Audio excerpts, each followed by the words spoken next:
बंदी छोड़ सतगुरु रामपाल जी परमेश्वर जी की जय हो।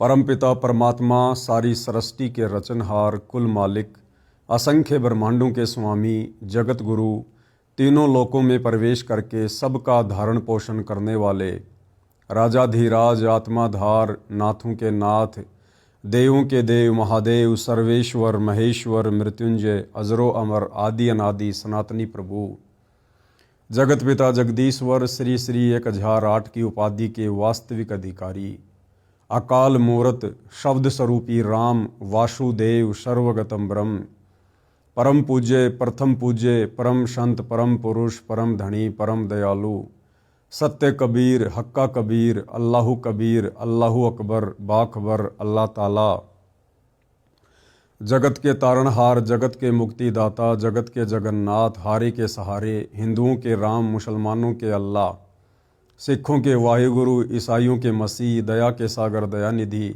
करुणा के सागर करुणानिधि, स्वयंभू परिभू, संकट मोचन, कष्ट हरण, मंगल करण, दुख भंजन, अविगत कबीर, निर्विकार निर्विषम परमात्मा, अलय अलेख सतगुरु, आदि अनादि सतगुरु, असली मर्यादा पुरुषोत्तम, असली राम, असली कृष्ण, असली घनश्याम, असली मुरारी, राजाओं के राजा, महाराजाओं के महाराजा, शहंशाहों के शहंशाह, सम्राटों के सम्राट, भगवानों के भगवान, अल्लाहों के अल्लाह, प्रभुओं के प्रभु, मसीहाओं के मसीह, सच्चे वाहिगुरु, बाबाओं के बाबा, पीरों के पीर, सेठों के सेठ, जगत सेठ, सावड़सा सेठ, सर्वगुण संपन्न, अनंत कोटि कलाओं के स्वामी, अनंत कोटि ब्रह्मांडों के नायक, योगियों में महायोगी, ध्यानियों में महाध्यानी, सिद्धों में परम सिद्ध, ज्ञानियों में तत्वज्ञानी, ब्रह्म ज्ञानी, महाज्ञानी, परम ज्ञानी, सर्वश्रेष्ठ ज्ञानी, विज्ञानी, युवा कबीर, समर्थ कबीर, असमवात, अमित ओजा, सच्चे रहनुमा, करीम अल्लाह, सुभान अल्लाह, दुनिया के अंतिम पैगंबर, 8 सितंबर 1951 से गांव धनाना, जिला सोनीपत, हरियाणा, भारतवर्ष की पावन भूमि पे प्रकट रियल कल की भगवान श्री नारायण साकार हरि, श्री बाबा साहेब, नूर अनंत परमात्मा, सच्चे दरवेश, सच्चे बाखबर, संत शिरोमणि सतगुरु रामपाल जी परमेश्वर जी के चरण कमल में साध संगति से जुड़े हुए देश विदेश से आप और हम सभी सत्सेवक भाई बहनों का अनंत कोटि दंडवत प्रणाम। भाई और बहनों, कुछ ही दिन पहले हरियाणा के झज्जर के गिरावड़ में संत रामपाल जी के परिवार के द्वारा उनके मान सम्मान में एक कार्यक्रम का आयोजन किया जाता है। उस कार्यक्रम में बादली के विधायक कुलदीप जी को भी निमंत्रण पत्र दिया जाता है। कुलदीप जी उस कार्यक्रम में आए, उन्होंने अपने विचार व्यक्त किए। उसके कुछ ही समय बाद उत्तर प्रदेश के कानपुर शहर का रहने वाला एक व्यक्ति रामचंद्र यादव विधायक कुलदीप जी को अभद्र तरीके से गालियां देता है, उन्हें जान से मारने की धमकी भी देता है।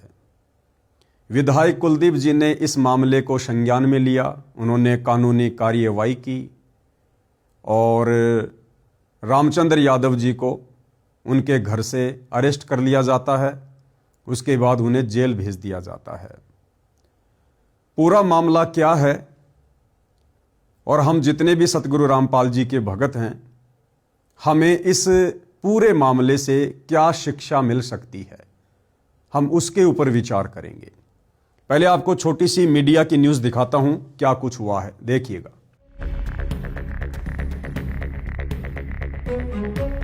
बादली से कांग्रेस विधायक कुलदीप वत्स को जान से मारने की धमकी देने के मामले में पुलिस ने आरोपी को उत्तर प्रदेश के कानपुर से गिरफ्तार कर लिया है। आरोपी की पहचान रामचंद्र यादव के रूप में हुई है, जिसके खिलाफ दिल्ली और उत्तर प्रदेश में पहले से ही कई आपराधिक मामले दर्ज हैं। गौर करने वाली बात ये है कि आरोपी ने खुद को संत रामपाल का अनुयायी बताया है। वहीं आरोपी की गिरफ्तारी के बाद एसीपी क्राइम झज्जर प्रदीप नैन ने बताया कि 12 जनवरी को आरोपी रामचंद्र यादव ने कांग्रेस विधायक कुलदीप वत्स को फोन कर अभद्र भाषा का प्रयोग करते हुए जान से मारने की धमकी दी थी। इस घटना के बाद विधायक कुलदीप वत्स की शिकायत पर थाना सदर झज्जर में आरोपी के खिलाफ मामला दर्ज किया गया। पुलिस जांच में सामने आया है कि 11 जनवरी को झज्जर जिले के गांव गिरावड़ में संत रामपाल के अनुयायियों द्वारा किसान एवं मजदूरों की सहायता के उद्देश्य से आयोजित संत रामपाल सम्मान समारोह में कांग्रेस विधायक कुलदीप वत्स शामिल हुए थे।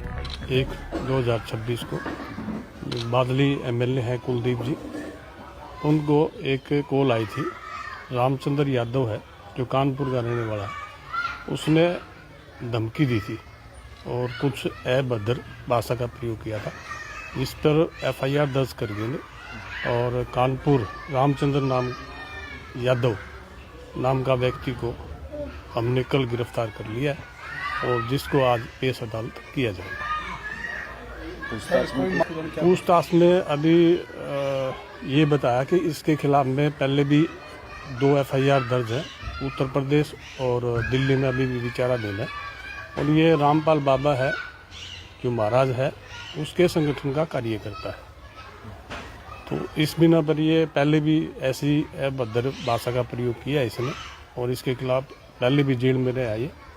तो कल इसको गिरफ्तार करके आज पेश अदालत किया। तो भाई और बहनों, आपने वीडियो देखा। वीडियो देखकर माजरा क्या है आप जी की समझ में आ गया होगा। रामचंद्र यादव भी सतगुरु रामपाल जी का शिष्य है, उनका भगत है। भाई और बहनों, सन 2014 बरवाला कांड के बाद से संत रामपाल जी के भक्तों की ये अग्नि परीक्षा का समय है। और परीक्षा हमेशा अपने गुरुदेव के ज्ञान आधार से दी जाती है, उनके पद चिन्हों पर चलते हुए दी जाती है। ये भक्ति मार्ग सतगुरु रामपाल जी का आने वाले युग परिवर्तन के समय के बाद यानी 2028 के बाद पूरे विश्व में फैलेगा। उसके बाद हजारों वर्षों तक धरती पर यदि किसी की पूजा होगी, किसी की भक्ति होगी, यदि किसी का भक्ति मार्ग चलेगा तो केवल सतगुरु रामपाल जी का, यानी यथार्थ 13वां कबीर पंथ ही चलेगा। अब भाई और बहनों, 1000 वर्ष तक यदि सतगुरु रामपाल जी की गैर हाजिरी में उनका यथार्थ 13वां कबीर पंथ चलेगा, भक्ति मार्ग चलेगा,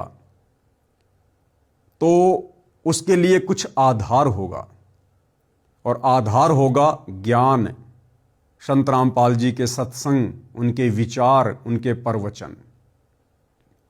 तो भाई और बहनों, वर्तमान में साध संगति के माध्यम से जो वीडियो बन रहे हैं, सतगुरु रामपाल जी के तत्व ज्ञान युक्त सत्संगों के साथ साथ ये साध संगति के वीडियो भी आने वाले हजारों वर्षों तक भगत समाज को मर्यादाओं में रखने का कार्य करेंगे। तो भाई और बहनों, आप और हमने इस पूरे घटनाक्रम से शिक्षा लेकर बहुत ही सोच समझकर इस भक्ति मार्ग पर एक एक कदम फूंक फूंक के रखना है। हमसे जरा सी चूक ना हो जाए। यदि हम मर्यादाओं में जरा भी चूक करेंगे, गुरुदेव भगवान के ज्ञान के विपरीत यदि हम जरा भी इस भक्ति मार्ग पर कदम रखेंगे तो भाई और बहनों, हम भक्ति मार्ग पर सफल नहीं हो सकते। क्या क्या वो कमजोरियां हैं जिन कमजोरियों को करने के चलते हम भक्ति मार्ग पर धोखा खा सकते हैं? क्या क्या वो बातें हैं जिनका यदि हमने विशेष तौर पर ध्यान नहीं रखा तो गुरुदेव भगवान की मर्यादाएं टूटेंगी, और मर्यादा टूटेगी तो हम भक्ति मार्ग पर कभी भी सफल नहीं हो सकते। तो वीडियो आप जी ने देख लिया है। दास आपको अब आगे अखबार की न्यूज भी दिखाएगा। विधायक को बम से उड़ाने की धमकी देने वाला रामचंद्र 10 दिन बाद काबू। सीआईए ने कानपुर से किया गिरफ्तार, जेल भेजा। ये रामचंद्र यादव जी हैं जो कि सतगुरु रामपाल जी के शिष्य हैं और इन्हें इनके घर से यानी कानपुर से पुलिस के द्वारा गिरफ्तार करके जेल भेज दिया गया है। भास्कर न्यूज झज्जर, बादली से कांग्रेस विधायक कुलदीप वत्स को फोन पर बम से उड़ाने की धमकी देने वाले कानपुर निवासी रामचंद्र यादव को झज्जर सीआईए ने 10 दिन के बाद पकड़ लिया है। मंगलवार को उसे अदालत में पेश किया गया, जहां उसे न्यायिक हिरासत में भेज दिया गया है। एसीपी क्राइम प्रदीप नैन और सीआईए प्रभारी राजेश कुमार ने बताया कि बादली विधायक कुलदीप वत्स ने रामचंद्र यादव के खिलाफ 12 जनवरी को एफआईआर दर्ज कराई थी, जिसमें उन्हें अभद्र भाषा का प्रयोग कर जान से मारने की धमकी दी गई थी। भाई और बहनों, सतगुरु रामपाल जी परमेश्वर अपने अमृत वचनों में अपनी वाणी में कहते हैं कि गाली ही से उपजय कलह कष्ट और मीच, हार चले सो साधु है, लागी मरे सो नीच। गाली ही से उपजे, एक छोटी सी गाली देने से क्या क्या उत्पन्न हो जाता है? गाली ही से उपजे कलह, कष्ट और मीच, आपस में लड़ाई झगड़ा हो जाता है, बात मार पिटाई तक पहुंच जाती है, बहुत ज्यादा कष्ट उठाना पड़ सकता है। और मीच यानी एक छोटी सी गाली मृत्यु तक भी पहुंच जाती है, पहुंच सकती है। यह सतगुरु रामपाल जी कबीर परमेश्वर जी के अमृत वचन है। हमने परमेश्वर की प्रत्येक वाणी को अपने जीवन में लागू करना है, धारण करना है। रामचंद्र यादव जो कि कानपुर से हैं, सतगुरु रामपाल जी के भगत हैं। सन 2014 में उन्होंने सतलोक आश्रम बरवाला से नाम दीक्षा ली। 2014 बरवाला कांड के बाद जैसे जैसे बरवाला कांड के खुलासे होने लगे और जैसे जैसे भगत समाज के सामने इस प्रकार की बातें आने लगी कि सन 2014 बरवाला कांड में संत रामपाल जी का किसी भी प्रकार से कोई रोल नहीं है, उनका कोई हाथ नहीं था। ना ही तो भक्तों को कमांडो बनाने में, ना ही जजों को भड़काने में, ना ही जजों के खिलाफ पुस्तकें लिखने में। ये सारा का सारा मामला संत रामपाल जी के कलयुगी परिवार के द्वारा, सतलोक आश्रम मैनेजमेंट कमेटी के कुछ लोगों के द्वारा एक षड्यंत्र के तहत रचा गया था। काल प्रेरणा से दुनिया अभी भक्ति मार्ग से अनजान है, अनभिज्ञ है। काल कौन है, काल प्रेरणा क्या है, ये क्यों होता है, कैसे होता है, दुनिया उस समय जानेगी जब सतगुरु रामपाल जी के सत्संग सुनेगी, इस भक्ति मार्ग पर कदम रखेगी, सृष्टि रचना को सुनेगी, पढ़ेगी, समझेगी, तब पता चलेगा काल कौन है और काल की प्रेरणा से क्या क्या कुकर्म वर्तमान में इस देश और दुनिया में हो रहे हैं। तो रामचंद्र यादव जी ने अपने गुरुदेव भगवान की शिक्षाओं को दरकिनार करते हुए, उनकी मर्यादाओं को तोड़ते हुए, बादली के विधायक कुलदीप जी को मां बहन की अभद्र गालियां दी, उनको बम से उड़ाने की धमकी दी और जान से मारने की धमकी दी। देखो भाई और बहनों, विधायक चाहे कांग्रेस सरकार का हो, चाहे बीजेपी सरकार का हो, मंत्री, मुख्यमंत्री चाहे किसी भी पार्टी का क्यों ना हो, ये लोग जनप्रतिनिधि होते हैं। ये लोग अध्यात्म और भक्ति मार्ग से कोसों दूर होते हैं। मान बढ़ाई और अहंकार इन लोगों के नाक के ऊपर होता है। और जनप्रतिनिधि का ये कार्य होता है कि जहां भी कोई समागम हो, कोई समारोह हो, कोई आयोजन हो, कोई कार्यक्रम हो, वहां उनको बुलाया जाए। और ये लोग खुशी खुशी वहां पर जाते हैं, क्योंकि वहां जाने से इन लोगों को राजनीतिक फायदे होते हैं। जनप्रतिनिधि को हमेशा जनता के बीच में रहने में आनंद आता है, क्योंकि उसका कार्य भी यही होता है। और ये जो झज्जर की गिरावट का कार्यक्रम था, ये कुलदीप जी के क्षेत्र के अंतर्गत ही आता है, इसलिए उनको बुलाया गया और वो वहां उस कार्यक्रम में गए। और जो भी बातें, जैसा भी उनको ज्ञान था अध्यात्म के विषय में, संत रामपाल जी के विषय में, उन्होंने वो बातें वहां पर रख दी। उन बातों को लेकर रामचंद्र यादव जी ने उनको फ़ोन किया और लगभग 11 मिनट तक, जैसा कि बताया गया है, माँ बहन की अभद्र गालियां दी और बम से उड़ाने की धमकी दी। देखो भाई और बहनों, कुलदीप जी का इसमें किसी भी प्रकार से कोई दोष नहीं है। मैं पवन दास भी वीडियो बनाता हूं, जो कार्यक्रम सतगुरु रामपाल जी का परिवार वर्तमान में उनकी गैर मौजूदगी में काल प्रेरणा से करवा रहा है। भगत समाज का अरबों खरबों का दान धर्म बर्बाद करवा रहा है, भगत समाज की मर्यादा तोड़वा रहा है। संत रामपाल जी के ज्ञान के विरुद्ध होकर जो भी कुकृत्य सतलोक आश्रम मैनेजमेंट कमेटी कर रही है, मैं पवन दास और मेरे तमाम साथ संगति से जुड़े सत्सेवक भाई बहन भी वीडियो बनाते हैं। लेकिन हमारा तरीका अलग है। हमारा तरीका ज्ञान आधार का है, गाली गलौच का नहीं है, राग द्वेष ईर्ष्या और मान बढ़ाई का नहीं है। रामचंद्र जी ने अपने गुरुदेव की मर्यादा तोड़ी, क्योंकि गुरुदेव के भक्ति विधान में किसी को गाली देना नहीं लिखा है। गुरुदेव अपनी वाणी में कहते हैं कि गाली ही से उपजय कलह कष्ट और मीच, भाई हार चले सो साधु है और लागी मरे सो नीच। भगत किसी को गाली दे ये तो बहुत दूर की बात है। यदि भगत को कोई गाली देता है बेवजह तो भगत ने उसके प्रति उत्तर में उसको कुछ नहीं कहना है, कोई गाली नहीं देनी है, कुछ भी अपशब्द नहीं कहना है।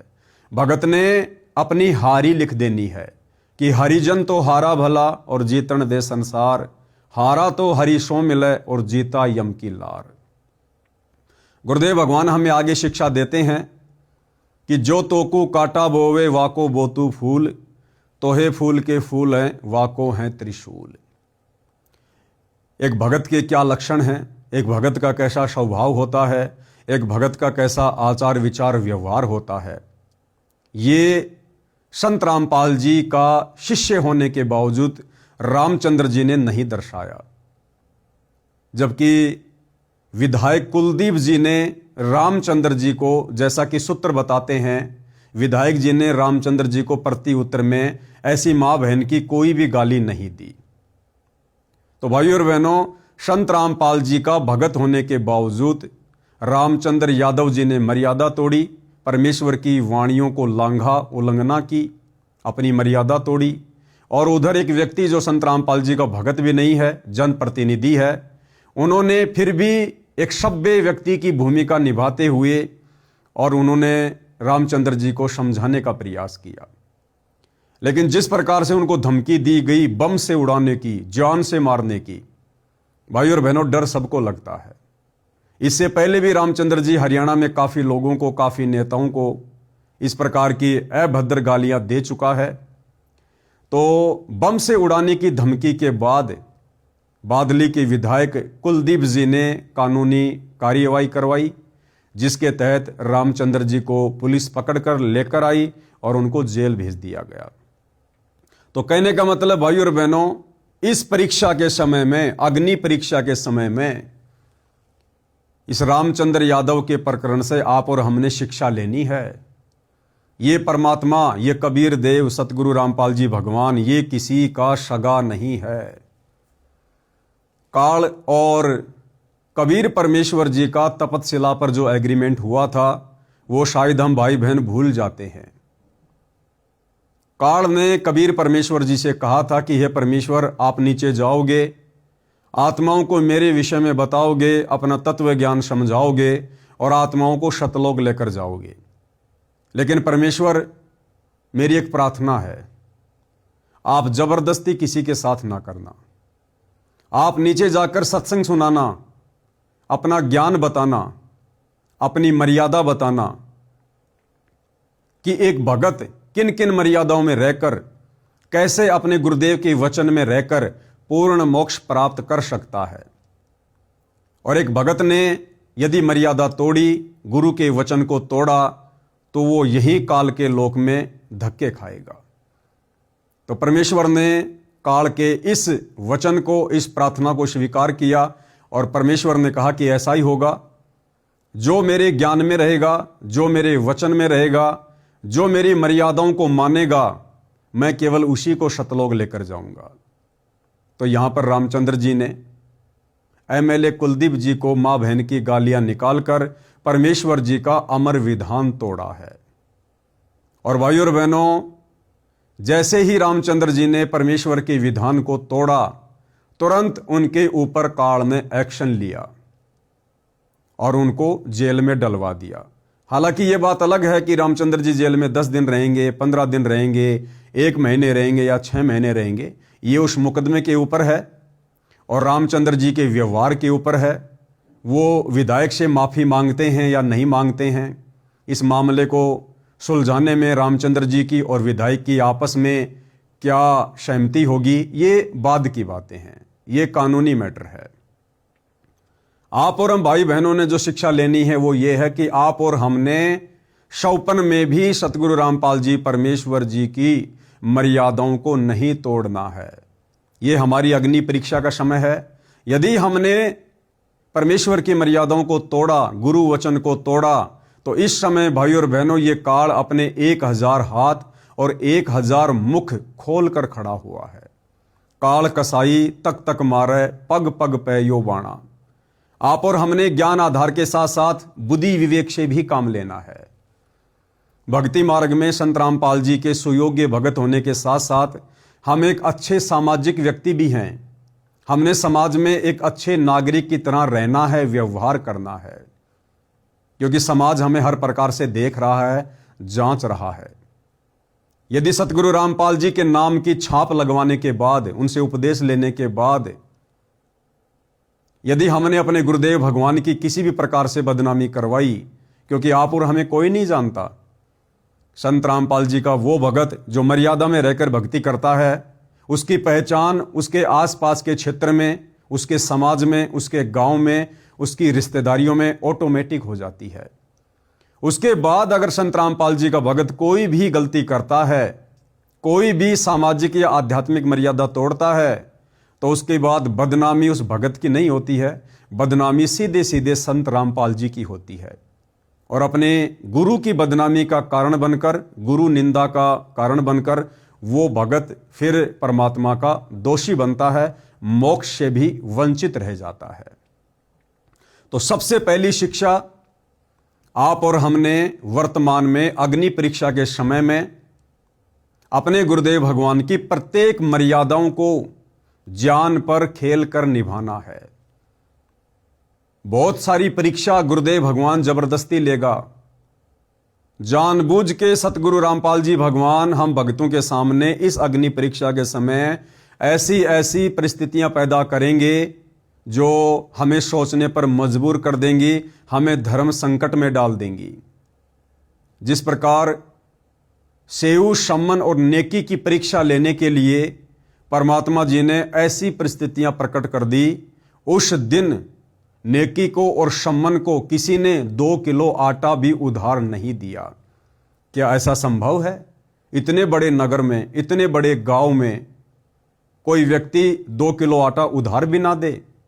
अवश्य देते, लेकिन परमेश्वर ने उस दिन उन आत्माओं की परीक्षा लेनी थी, इसलिए परमात्मा ने सभी नगरवासियों में प्रेरणा कर दी और किसी ने भी उधार आटा नहीं दिया, क्योंकि परमेश्वर ने अपने आत्माओं के भाव देखने थे, उनकी श्रद्धा देखनी थी, उनके ज्ञान आधार को चेक करना था, उनके बुद्धि विवेक को परमात्मा ने परखना था। तो इसी प्रकार भाई और बहनों, रामचंद्र यादव की भी ये एक परीक्षा थी। अब रामचंद्र यादव ने गाली देना लोगों को शुरू क्यों किया, यह भी एक बहुत बड़ा सवाल है कि संत रामपाल जी का भगत तो कभी किसी को गालियां नहीं देता है। संत रामपाल जी का भक्ति विधान तो कहता है कि जो तोकू काटा बोवे वाको बोतू फूल, तो ये फूल के फूल हैं वाको हैं त्रिशूल। फिर रामचंद्र यादव के अंदर ये गाली देने की गंदी प्रवृत्ति कैसे पैदा हुई, क्यों पैदा हुई, कहां से पैदा हुई? इसका मतलब मर्यादा बहुत पहले से टूटी हुई है। और सबसे बड़ी मर्यादा क्या टूटी हुई है? सन 2014 बरवाला कांड के बाद सन 2015 में मैं पवन दास प्रथम बार रामचंद्र यादव के संपर्क में आया। रामचंद्र यादव सात संगति से जुड़ा। दास ने रामचंद्र यादव को बरवाला कांड के विषय में बताया, समझाया, जितना मुझे उस समय याद था। रामचंद्र यादव को भी लगा कि वास्तव में संत रामपाल जी का परिवार, सतलोक आश्रम कमेटी संत रामपाल जी के साथ बहुत बुरा कर रही है, उन्हें एक आम व्यक्ति की तरह ट्रीट कर रही है, अपने गुरु को मानुष मानकर उनके साथ इस प्रकार से व्यवहार कर रही है, जैसा कि उन्होंने बरवाला कांड में किया। और बरवाला कांड के बाद उन्होंने भगत समाज से मर्यादा तुड़वा कर किया। तो रामचंद्र यादव को भी लगा कि मुझे भी सात संगति से जुड़कर बरवाला कांड की सच्चाई को भगत समाज में और जन जन तक पहुंचाना चाहिए।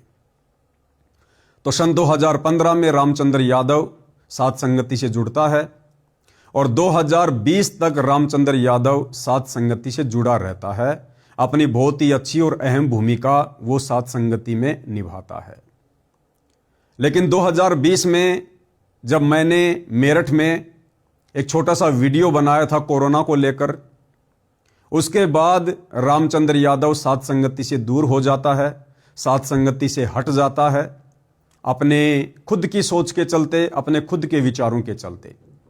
और उसके बाद से वो लगातार साध संगति का जो साध संगति सतगुरु रामपाल जी परमेश्वर जी का यथार्थ भक्ति मार्ग है, उनका 13वां कबीर पंथ है। यानी साध संगति से जुड़कर ही आप एक नेक, योग्य, सुयोग्य और शतलोक के लिए अधिकारी भगत बन सकते हैं। साध संगति से जुड़कर ही आप अपने गुरु को परमात्मा के रूप में हृदय से, आत्मा से स्वीकार कर सकते हैं, अन्यथा नहीं। तो रामचंद्र यादव ने फिर उस साध संगति का और साध संगति से जुड़ी हुई आत्माओं का विरोध करना शुरू कर दिया। अब भाई और बहनों, यदि कोई परमेश्वर की सत भक्ति मर्यादा में रहकर करने वाली आत्माओं का विरोध करेगा, कोई परमेश्वर रामपाल जी के यथार्थ पंथ का विरोध करेगा, उसी दिन से उस आत्मा के कर्म बिगड़ने शुरू हो जाते हैं, वो चाहे भगत हो या चाहे जगत का कोई व्यक्ति हो। तो धीरे धीरे रामचंद्र जी के कर्म बिगड़ने शुरू हुए। साध संगति से दूर होने के कारण रामचंद्र जी मर्यादाओं में रहकर भक्ति भी नहीं करते थे और वो अपने गुरु को परमात्मा के रूप में नहीं मानते थे और ना ही वर्तमान में मानते हैं, क्योंकि रामचंद्र जी की हालत भी सतलोक आश्रम कमेटी से जुड़े लाखों भक्तों की तरह से है। जिस प्रकार सतलोक आश्रमों से जुड़े भगत जुबान से तो कहते हैं कि संत रामपाल जी परमात्मा है, भगवान है, परमेश्वर हैं, लेकिन हृदय से नहीं मानते हैं कि संत रामपाल जी ही पूर्ण ब्रह्म परमात्मा है। क्योंकि संत रामपाल जी के अलावा इन सतलोक आश्रमों में और सतलोक आश्रमों से जुड़े लाखों भक्तों के घरों में संत रामपाल जी के अलावा कबीर जी की समझे जाने वाली एक दाढ़ी मूछ वाली बेजुबान मुर्दा फोटो भी मिलेगी। और जून के महीने में ये सभी लोग उस दाढ़ी मूछ वाली कबीर जी की बेजुबान फोटो को कबीर परमात्मा मानकर, भगवान मानकर, परमेश्वर मानकर उसका प्रकट दिवस मनाते हैं। तो ना ही तो सतलोक आश्रम कमेटी से जुड़े लोग संत रामपाल जी को ज्ञान आधार से, हृदय से परमात्मा मानते हैं और ना ही रामचंद्र यादव जी मानते हैं। तो भाई और बहनों, काल का दाव तो लगना ही लगना था।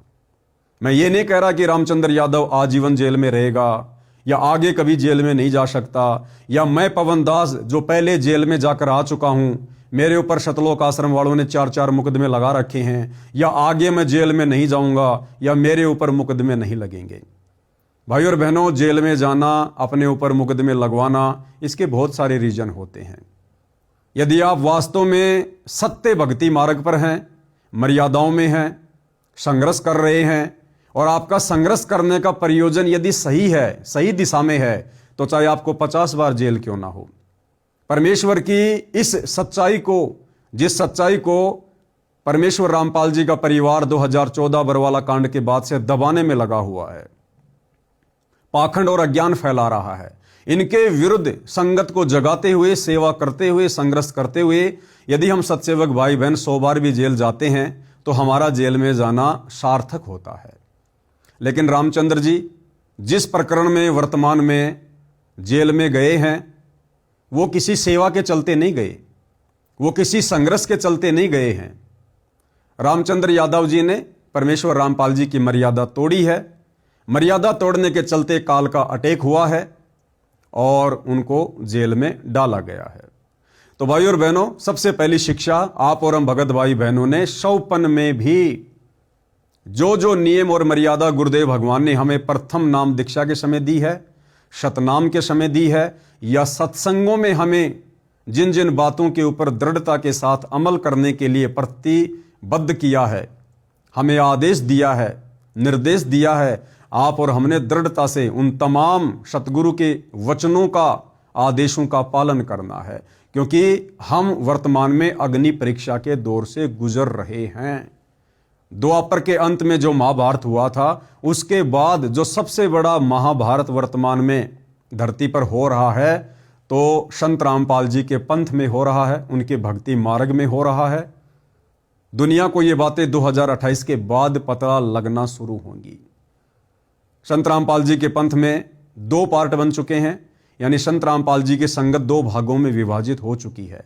एक भाग उनका परिवार हैंडल करता है, जिसे सतलोक आश्रम कमेटी के नाम से जाना जाता है।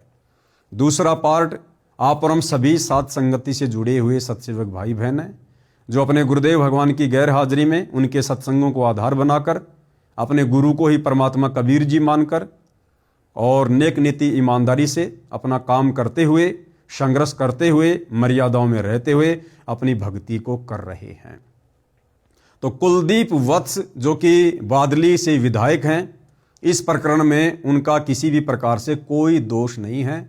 वो एक जनप्रतिनिधि है और जहां उनको बुलाया जाएगा किसी भी कार्यक्रम में और जैसा वे उचित समझेंगे वो वहां जाएंगे, वो अपने कुछ भी विचार व्यक्त करेंगे।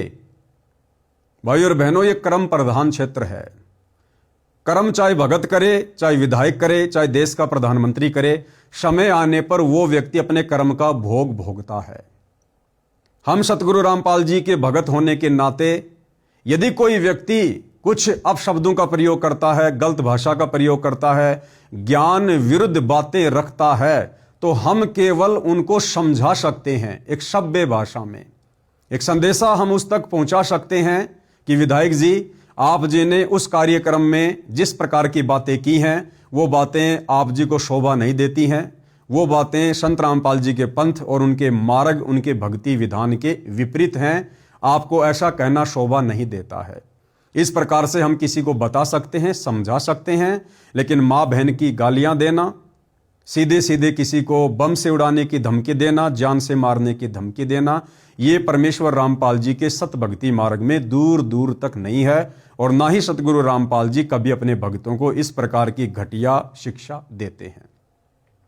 तो सबसे पहली शिक्षा, आप और हमने सौपन में भूलकर भी अपने गुरुदेव की मर्यादाओं को नहीं तोड़ना है। हालांकि रामचंद्र यादव बहुत अच्छा इंसान है, अच्छा भगत है, लेकिन भाई और बहनों, इस भक्ति मार्ग में आपके अंदर लाख अच्छाइयां हैं। यदि आपने जरा भी मर्यादा तोड़ दी, काल सर पर बैठा होता है, उसी समय अटैक करेगा। आपकी 100 अच्छाइयों को एक पल में आपकी एक छोटी सी गलती करने के चलते वो मिट्टी में मिला देगा, धूल में मिला देगा। और गुरुदेव भगवान कहते हैं कि भाई मेरे पंथ में, मेरे मार्ग में आप चाहे कितने अच्छे भगत हैं, कितने बड़े भगत हैं, कितने ही वक्ता भगत हैं, आपको कितना ही ज्ञान समझ में आ गया हो, लेकिन इस मार्ग में यदि आपने जरा सी मर्यादा कर दी, जरा सी त्रुटि कर दी, तो परमेश्वर आपको मोक्ष प्रदान नहीं करेगा, परमेश्वर आपको सतलोक में लेकर नहीं जाएगा। हमने हर प्रकार से, हर मर्यादाओं में रहकर ही भक्ति पर अपने आप को सुचारू रखना है। हमने हर कदम पर अपने गुरुदेव भगवान को प्रसन्न रखना है। गुरुदेव कहते हैं कि जिन बातों से गुरु दुख पावे, उन बातों को दूर भगावे। तो किसी को गाली देने से, किसी के साथ अभद्र बातें करने से, मार पिटाई की बातें करने से सतगुरु रामपाल जी भगवान कभी भी प्रसन्न नहीं होंगे। तो भाई और बहनों, आप और हमने विशेष तौर पर इन बातों का ध्यान रखना है। तो क्या कुछ कहा जा रहा है? बादली से कांग्रेस विधायक कुलदीप को फोन पर बम से उड़ाने की धमकी देने वाले कानपुर निवासी रामचंद्र यादव को झज्जर सीआईए ने 10 दिन के बाद पकड़ लिया है। मंगलवार को उसे अदालत में पेश किया गया, जहां उसे न्यायिक हिरासत में भेज दिया गया है। एसीपी क्राइम प्रदीप नैन और सीआईए प्रभारी राजेश कुमार ने बताया है कि बादली विधायक कुलदीप वत्स ने रामचंद्र यादव के खिलाफ 12 जनवरी को एफआईआर दर्ज कराई थी, जिसमें उन्हें अभद्र भाषा का प्रयोग कर जान से मारने की धमकी दी गई थी। मामला दर्ज होने के बाद पुलिस ने रामचंद्र यादव को ट्रेस आउट किया और आखिरकार 10 दिन बाद वह पकड़ लिया गया है। एसीपी क्राइम प्रदीप नैन ने बताया कि रामचंद्र के खिलाफ यूपी पुलिस में पहले से ही कुछ मामले दर्ज हैं। अब यूपी पुलिस में क्या मामले दर्ज हैं, कैसे मामले दर्ज हैं, किन बातों को लेकर मामले दर्ज हैं, मुझदास को इसकी विशेष जानकारी नहीं है। पुलिस के अनुसार रामचंद्र यादव संत रामपाल का अनुयायी है। ध्यान देना भाई और बहनों, जो दाव काल ने वर्तमान कलयुग की बिचली पीढ़ी में खेलना था, वो दाव काल बखूबी खेल रहा है और नादान मंदबुद्धि भगत मर्यादा तोड़ तोड़ के काल के जाल में फंसते जा रहे हैं, परमात्मा के दोषी बनते जा रहे हैं। और जिन विशेष बातों को लेकर सतगुरु रामपाल जी ने सन 1994 से आप और हमें समझाया है, आप और हम उन बातों पर ध्यान नहीं दे रहे हैं। भाई और बहनों, गुरुदेव भगवान हमें बार बार बताते हैं कि पुण्यात्माओं, ये कलयुग की बिचली पीढ़ी है, मोक्ष का प्राइम टाइम है और इस समय काल और दयाल ये दो शक्तियां हैं। काल कौन है? ये ब्रह्मा विष्णु महेश का पिता है, दुर्गा का पति है, 21 ब्रह्मांड का नकली भगवान है, जिसने आप और हम सभी आत्माओं को यहां पर फंसा के रखा हुआ है। और दयाल कौन है? ये कबीर परमात्मा है, जो वर्तमान में सतगुरु रामपाल जी के नाम से धरती पर प्रकट हैं। काल क्या करेगा? काल पूरी कोशिश करेगा कि हम मर्यादाओं में रहकर भक्ति ना करें, हम किसी भी पॉइंट पर सतगुरु को नाराज कर दें, हम सतगुरु के दिल से नीचे गिर जाएं, नीचे उतर जाएं। क्योंकि परमेश्वर जी की वाणी है, जो काल को भली भांति पता है कि सतगुरु के दिल से उतरे वो शब्द बिहू ना होए, उसको काल घसीट ही राख सके ना कोई। यदि सतगुरु ने किसी बात से नाराज होकर अपने शिष्य को अनदेखा कर दिया, उसके बाद काल उस आत्मा को पकड़ लेता है, फिर उसे युगों युगों तक नहीं छोड़ता है। कभी लक 84 में जाएगा या तरह तरह के कष्ट भोगेगा। तो भाई और बहनों, जितना प्रयास वर्तमान समय में, इस भक्ति युग के समय में आत्माओं को यहीं पर फंसाए रखने के लिए, अपने जाल में बांधे रखने के लिए ये काल कर रहा है, उतना ही प्रयास सतगुरु रामपाल जी, ये दयाल, ये कबीर भगवान हम आत्माओं को अपना सत ज्ञान दे दे के, सत्संग कर करके, तत्व ज्ञान दे दे के, सृष्टि रचना सुना सुना के आप और हमें काल के जाल से बचाने के लाखों तरीके बता रहा है, समाधान बता रहा है। लेकिन हम मंद बुद्धि अपने गुरुदेव की बातों को हल्के में ले लेते हैं और हम हर बार काल को जिता देते हैं। तो यहां पर भी ऐसा ही हुआ भाई और बहनों, जो काल ने करवाना था वो काल ने करवा दिया। काल अपने षड्यंत्र में रामचंद्र यादव को लेकर सफल हुआ। क्या षड्यंत्र? काल चाहता है परम संत की बदनामी। काल चाहता है कि मैं इस परम संत को इतना बदनाम कर दूं, इतना बदनाम करवा दूं कि कोई व्यक्ति उसके सत्संग सुनना पसंद ना करे, उसके विचार सुनना पसंद ना करे, उसके नाम से भी लोगों को नफरत हो जाए, उसके भक्तों से भी लोगों को नफरत हो जाए। तो यह षड्यंत्र था काल का, जो इस काल ने फैलाया और रामचंद्र यादव एक मछली की भांति उस जाल में फंस गया। क्या लिखा जा रहा भाइयों और बहनों, ध्यान देना। पुलिस के अनुसार रामचंद्र यादव संत रामपाल का अनुयायी है। वह क्षेत्र में प्रभाव रखने वाले लोगों को धमकाता है। रामचंद्र यादव कौन है? संत रामपाल का अनुयायी।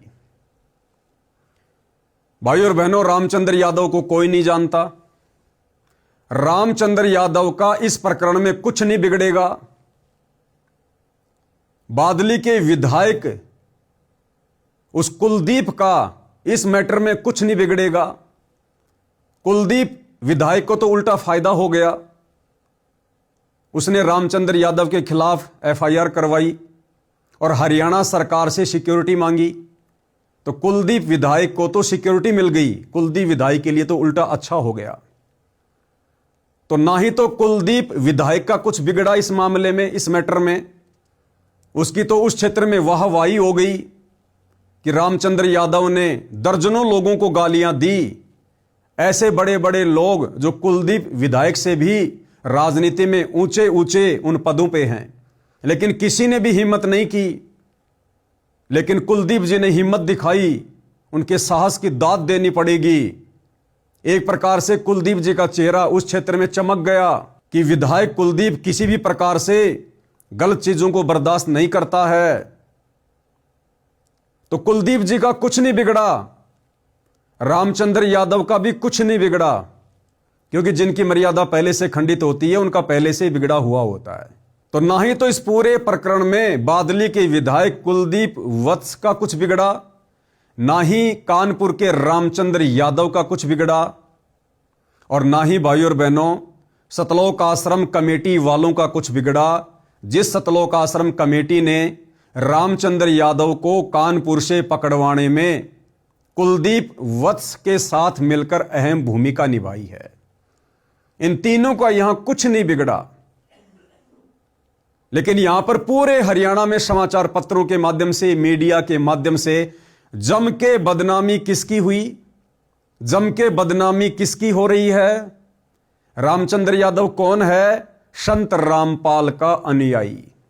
हर मीडिया वाले, हर टीवी चैनल वाले, हर न्यूज़पेपर वाले क्या लिख रहे हैं कि रामचंद्र यादव कुलदीप को धमकी देने वाला गैंगस्टर बदमाश संत रामपाल का अनुयायी है। तो भाइयों और बहनों, इस पूरे प्रकरण में बदनामी किसकी हुई? संत रामपाल जी की। लोग तरह तरह की बातें कर रहे हैं।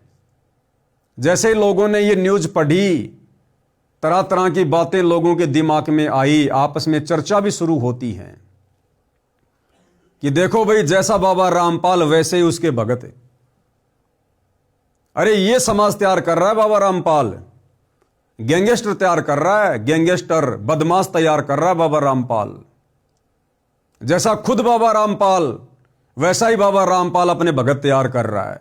क्योंकि भाई और बहनों, जिस प्रकार से बरवाला कांड 2014 में संत रामपाल जी के नालायक परिवार ने अपनी मनमानी हरकतों के चलते जो ब्लैक कमांडो आश्रम में भक्तों को बनाकर बाहर खड़े किए थे पुलिस प्रशासन के सामने मरने मारने के लिए, जिस बरवाला कांड में संत रामपाल जी के परिवार की मनमानियों के चलते 6 भक्तों की मौत हुई, मर्डर का मुकदमा संत रामपाल जी पर लगा, देशद्रोह का मुकदमा संत रामपाल जी पर लगा, इस तमाम प्रकरण में केवल संत रामपाल जी की ही बदनामी हुई।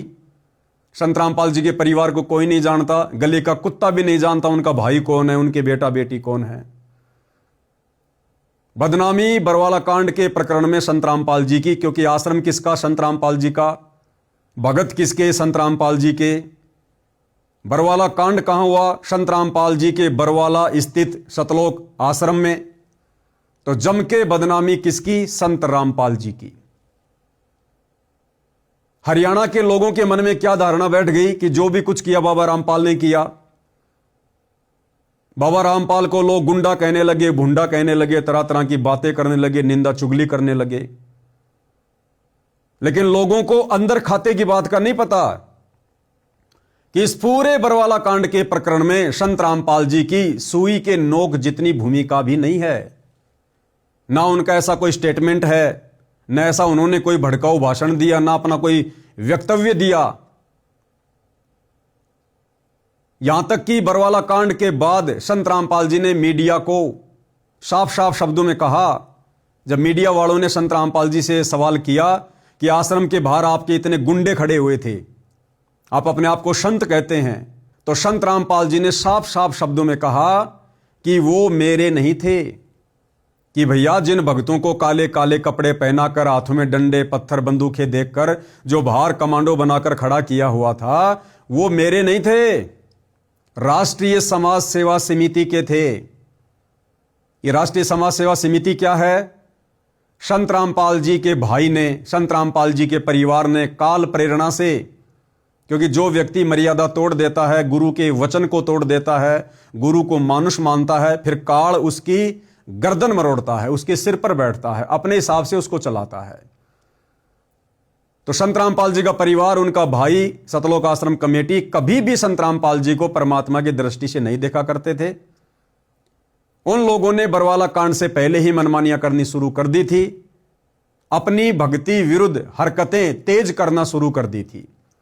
तो सतगुरु वचन टूटने से, सतगुरु मर्यादा टूटने से काल का दाव लगा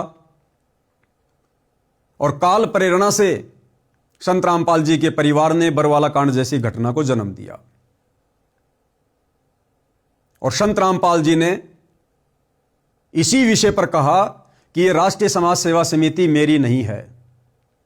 यानी 2010 में संत रामपाल जी के परिवार ने, उनके भाई ने 20-25 लोगों का एक समूह बनाया, जिसको राष्ट्रीय समाज सेवा समिति का नाम दिया गया, कि हमने आगे चलकर संत रामपाल जी के ऊपर जो मुकदमे लगे हुए हैं, हमने उन मुकदमों में क्या करना है, किस प्रकार से करना है, हमने संत रामपाल जी को तारीख पर कोर्ट में जाने देना है या नहीं जाने देना है, हमने किस प्रकार से भक्तों को हैंडल करना है।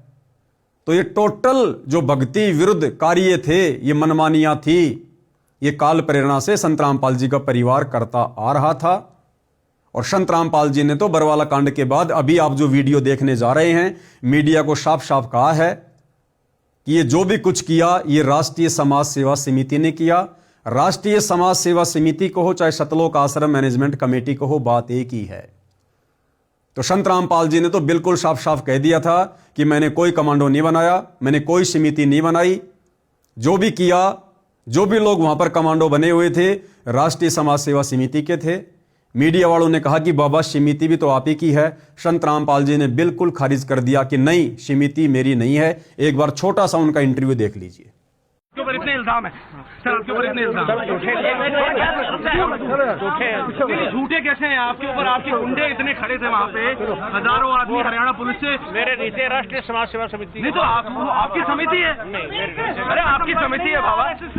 आप अपने आप को संत कहते हैं, आप संत कहना लायक भी है? आप आपसे भी जवाब दीजिए। आपके वहाँ इतनी फोर्स, इतने गुंडे, इतने आर्मी खड़ी है हरियाणा पुलिस के ऊपर। तो भाइयों और बहनों, जिस प्रकार से संत रामपाल जी ने अपनी वीडियो में कहा कि समिति मेरी नहीं है, ना मैंने कोई कमांडो बनाए। अब यदि समिति संत रामपाल जी की नहीं है तो समिति में जितने भी लोग थे वो भला संत रामपाल जी के कैसे हुए? अर्थात संत रामपाल जी के परिवार ने, मुख्य भक्तों ने बरवाला कांड में अपनी अहम भूमिका अदा की इस घटना को जन्म देने में। और इस पूरे प्रकरण में जम के बदनामी किसकी हुई? संत रामपाल जी की। निर्दोष होते हुए सारे मुकदमे अपने ऊपर लेकर पिछले 11 वर्षों से जेल कौन काट रहे हैं? संत रामपाल जी। ठीक वही कार्य बादली के विधायक कुलदीप जी को गालियां देकर या अन्य लोगों को गालियां देकर रामचंद्र यादव ने किया। यानी काल के कार्य को ही ये लोग आगे बढ़ा रहे हैं। यहां रामचंद्र जी को कोई नहीं जानता। कुछ दिन जेल में रह के आएगा, वापस अपने घर चला जाएगा, दुनिया भूल जाएगी कौन रामचंद्र, क्या मैटर। कुलदीप विधायक, इस मैटर को भी लोग भूल जाएंगे। सतलोक आश्रम मैनेजमेंट कमेटी ने क्या किया, क्या नहीं किया, लोग भूल जाएंगे। लेकिन जम के बदनामी काल ने किसकी करवाई? संत रामपाल जी की।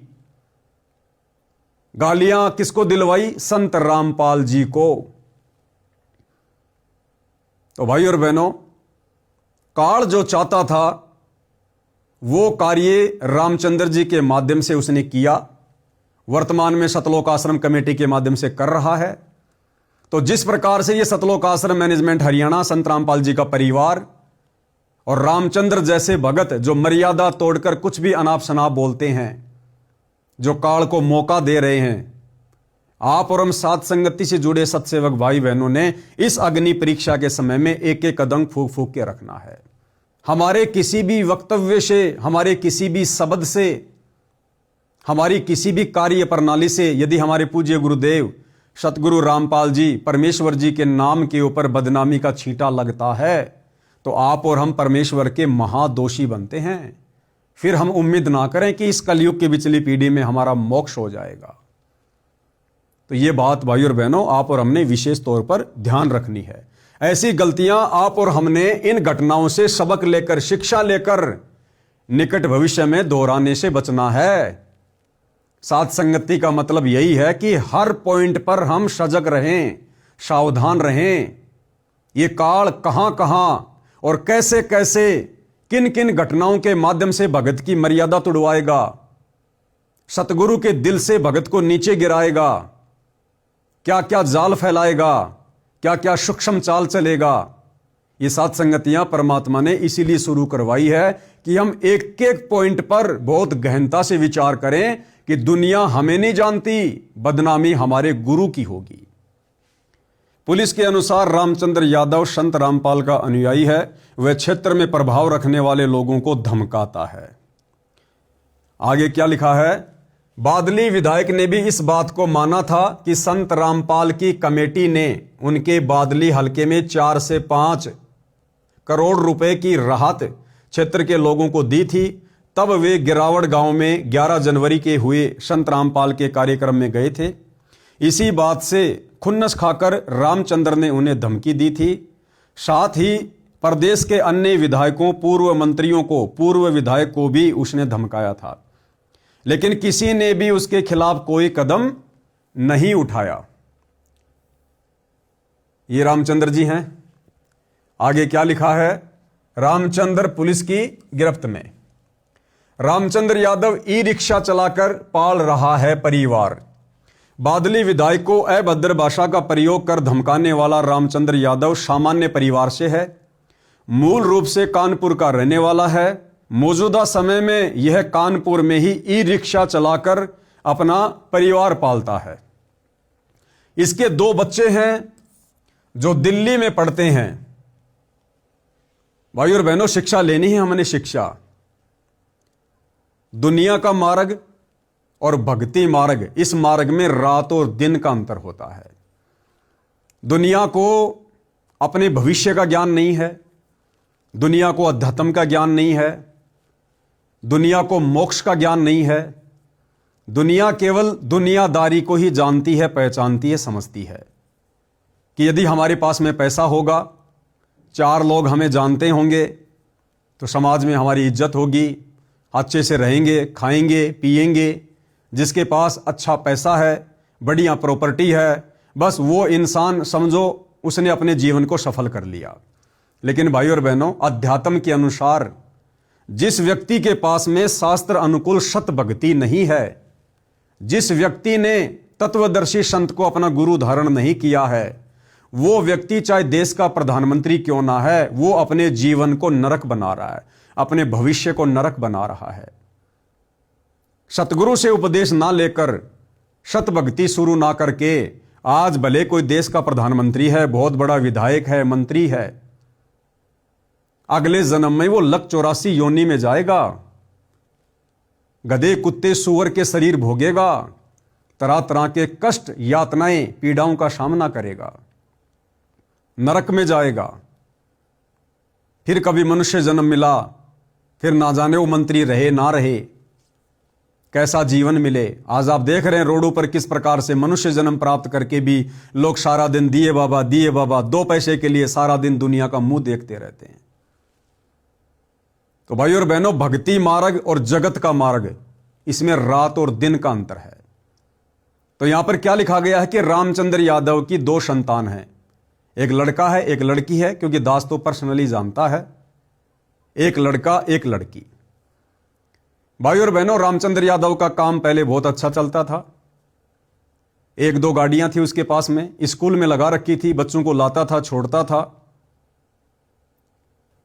और रामचंद्र यादव ने अपने बच्चों को यह सोचकर अच्छी शिक्षा देनी शुरू की, अच्छे प्राइवेट स्कूल में उनका दाखिला दिलवाया कि ये बच्चे बड़े होकर अच्छी नौकरी लगेंगे। और उन्होंने वैसा ही किया। रामचंद्र यादव ने अच्छी स्कूल में बच्चों का एडमिशन करवाया। लेकिन जब मैं रामचंद्र दास के पास कानपुर कभी कभार जाता था, तो मैं ये भी सुना करता था कि बच्चों की फीस का जुगाड़ हो नहीं पा रहा है। रामचंद्र यादव की इनकम कम है, बच्चों की फीस ज्यादा है। तो दास ने उनको एक आध बार सलाह भी दी थी कि भगत जी, हम भक्ति मार्ग में हैं। आज हमें पता चल गया कि हमारा भविष्य किस चीज में है। आज हमें पता चल गया कि हमने करना क्या है। ये पढ़ाई तो हम असंख्यों जन्मों में पढ़ चुके हैं। ये आप और हमारा पहला मनुष्य जन्म नहीं है। हम असंख्यों मनुष्य जन्म प्राप्त कर चुके हैं। किसी जन्म में हम जज भी रह चुके हैं, देश के राजा भी रह चुके हैं, बड़े बड़े मंत्री और प्रधानमंत्री तक की भी हमने पदवियां प्राप्त की हैं। आज कहां है वो शिक्षा? जिस शिक्षा को प्राप्त करके 15-20 वर्ष तक पढ़ाई करके, माता पिता का पैसा खर्च करके, अपना अनमोल समय बर्बाद करके हमने किसी जन्म में जो पढ़ाई पढ़ी और हम बहुत बड़े वकील बन गए, जज बन गए, और उसके बाद जब हमारी मृत्यु हो गई, हमें अगला जन्म मिला, उस जन्म में हमारे को फिर से पढ़ाई पढ़नी पड़ी। अगला जन्म हमारे को गधे का मिला, कुत्ते का मिला, फिर हमें किसने स्कूल में एडमिशन दिलवाया? तो ये जो शिक्षा है, ये तो केवल यहीं तक 2 टाइम की रोजी रोटी का ही साधन है। और ये गारंटी नहीं है कि यदि आप अपने बच्चों को बहुत अच्छा पढ़ाओगे, लिखाओगे, तो आपके बच्चे बहुत बड़ी नौकरी लग जाएंगे। नौकरी लगना भी उनके भाग्य के ऊपर है, उनकी किस्मत के ऊपर है। आज हमारे देश में लगभग 10 करोड़ बच्चे हर साल डिग्रियां लेते हैं। उनमें से मुश्किल से 10 लाख बच्चे नौकरी लगते हैं, मुश्किल से 10 लाख। बाकी लोग क्या करते हैं भाई? तो गुरुदेव भगवान ने हमें सत्संगों में यही बताया, यही समझाया कि बच्चों, नकली शिक्षा को कम करो और जो असली शिक्षा है, जिससे हमारा भविष्य भी सुधरेगा, जिससे हमें मोक्ष भी मिलेगा, हमारा ये लोक भी सुखी रहेगा, हमारा परलोक भी सुखी होगा, वो आध्यात्मिक शिक्षा हमने ज्यादा पढ़नी है। उस आध्यात्मिक शिक्षा को हमने ज्यादा महत्व देना है। सपोज कीजिए भाई और बहनों, आज रामचंद्र यादव अपने बच्चों को पढ़ा रहे हैं। अब बच्चों को भक्ति मार्ग में भगत होने के बावजूद, संत रामपाल जी का तत्व ज्ञान प्राप्त होने के बावजूद, यदि रामचंद्र यादव अपने बच्चों को नौकरी के लिए पढ़ा रहा है, अब कानपुर से बच्चों को स्पेशल दिल्ली में पढ़ाना मकसद जाहिर है नौकरी का, तो भाई और बहनों, ये हमारे ज्ञान की कमी है। हमने अभी भक्ति मार्ग को समझा नहीं है। विचार करो, रामचंद्र यादव अपने बच्चे को दिल्ली में पढ़ा रहा है, साल का कई लाखों रुपया अपने दोनों बच्चों के ऊपर लगा रहा है। सोचिए भाई और बहनों, रामचंद्र यादव का बच्चा या मेरा बच्चा एज ए एग्जाम्पल दास दे रहा है। सोचिए रामचंद्र यादव का बच्चा कल को पढ़ लिख के और बहुत बड़ा कोई अधिकारी बन गया।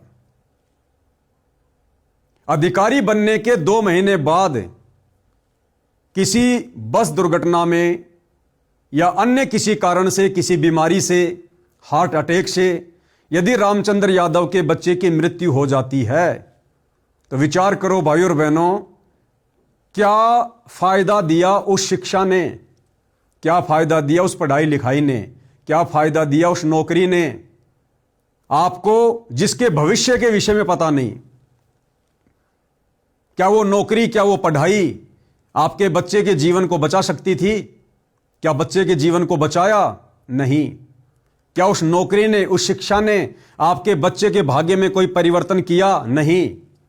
लेकिन सतगुरु रामपाल जी परमेश्वर कहते हैं कि बच्चों, आप अपने बच्चों को सांसारिक पढ़ाई पढ़ाओ, लेकिन केवल उतनी जितनी आवश्यक है, यानी 8वीं 10वीं लास्ट। यदि आप भगत हैं संत रामपाल जी के और तत्व ज्ञान समझ में आ गया है, यदि आप अपने बच्चे को किसी नौकरी के मकसद से पढ़ा रहे हैं, तो आप दुनिया के सबसे बड़े मूर्ख व्यक्ति हैं, सबसे बड़े मूर्ख व्यक्ति। क्योंकि ये पढ़ाई लिखाई, ये शिक्षा, ये अक्षर ज्ञान केवल परमात्मा ने आप और हमें इसलिए दिया कि हम इस कलयुग की बिचली पीढ़ी में, जब हमारे गुरुदेव भगवान हमारे को शास्त्र खोल खोल के दिखाएं, हम उन शास्त्रों को आंखों से देख लें कि वास्तव में भक्ति क्या है, भक्ति मार्ग क्या है, भगवान कौन है, ताकि हमारी आत्मा इस भक्ति और भगवान को स्वीकार कर ले और हम मोक्ष प्राप्त करने के योग्य बने। ये शिक्षा परमात्मा ने हमें नौकरी के लिए नहीं दी थी। नौकरी तो केवल एक लड्डू था जो परमात्मा ने फेंका था, क्योंकि बिना सवारत के इस गंदे लोक में कोई भी अपने बच्चों को नहीं पढ़ाता है। अगर ये नौकरी रूपी लड्डू शिक्षा के बदले में परमात्मा समाज में ना फेंकता, आज कोई भी व्यक्ति अपने बच्चों को नहीं पढ़ाता। और यदि माता पिता अपने बच्चों को नहीं पढ़ाते, तो आज सतगुरु रामपाल जी कैसे शास्त्रों में लिखी सच्चाई अपनी आत्माओं को बताते, समझाते। तो नौकरी केवल एक लड्डू के रूप में परमात्मा ने समाज में फेंका, ताकि नौकरी के चक्कर में, नौकरी के लालच में ये माता पिता अपने बच्चों को पढ़ा दें, शिक्षित उनको करवा दें, और ये शिक्षा फिर सतगुरु रामपाल जी के काम आ जाए। और आप और हमने क्या किया भाई और बहनों, केवल नौकरी को माध्यम बनाकर ही बच्चों को पढ़ाना शुरू कर दिया।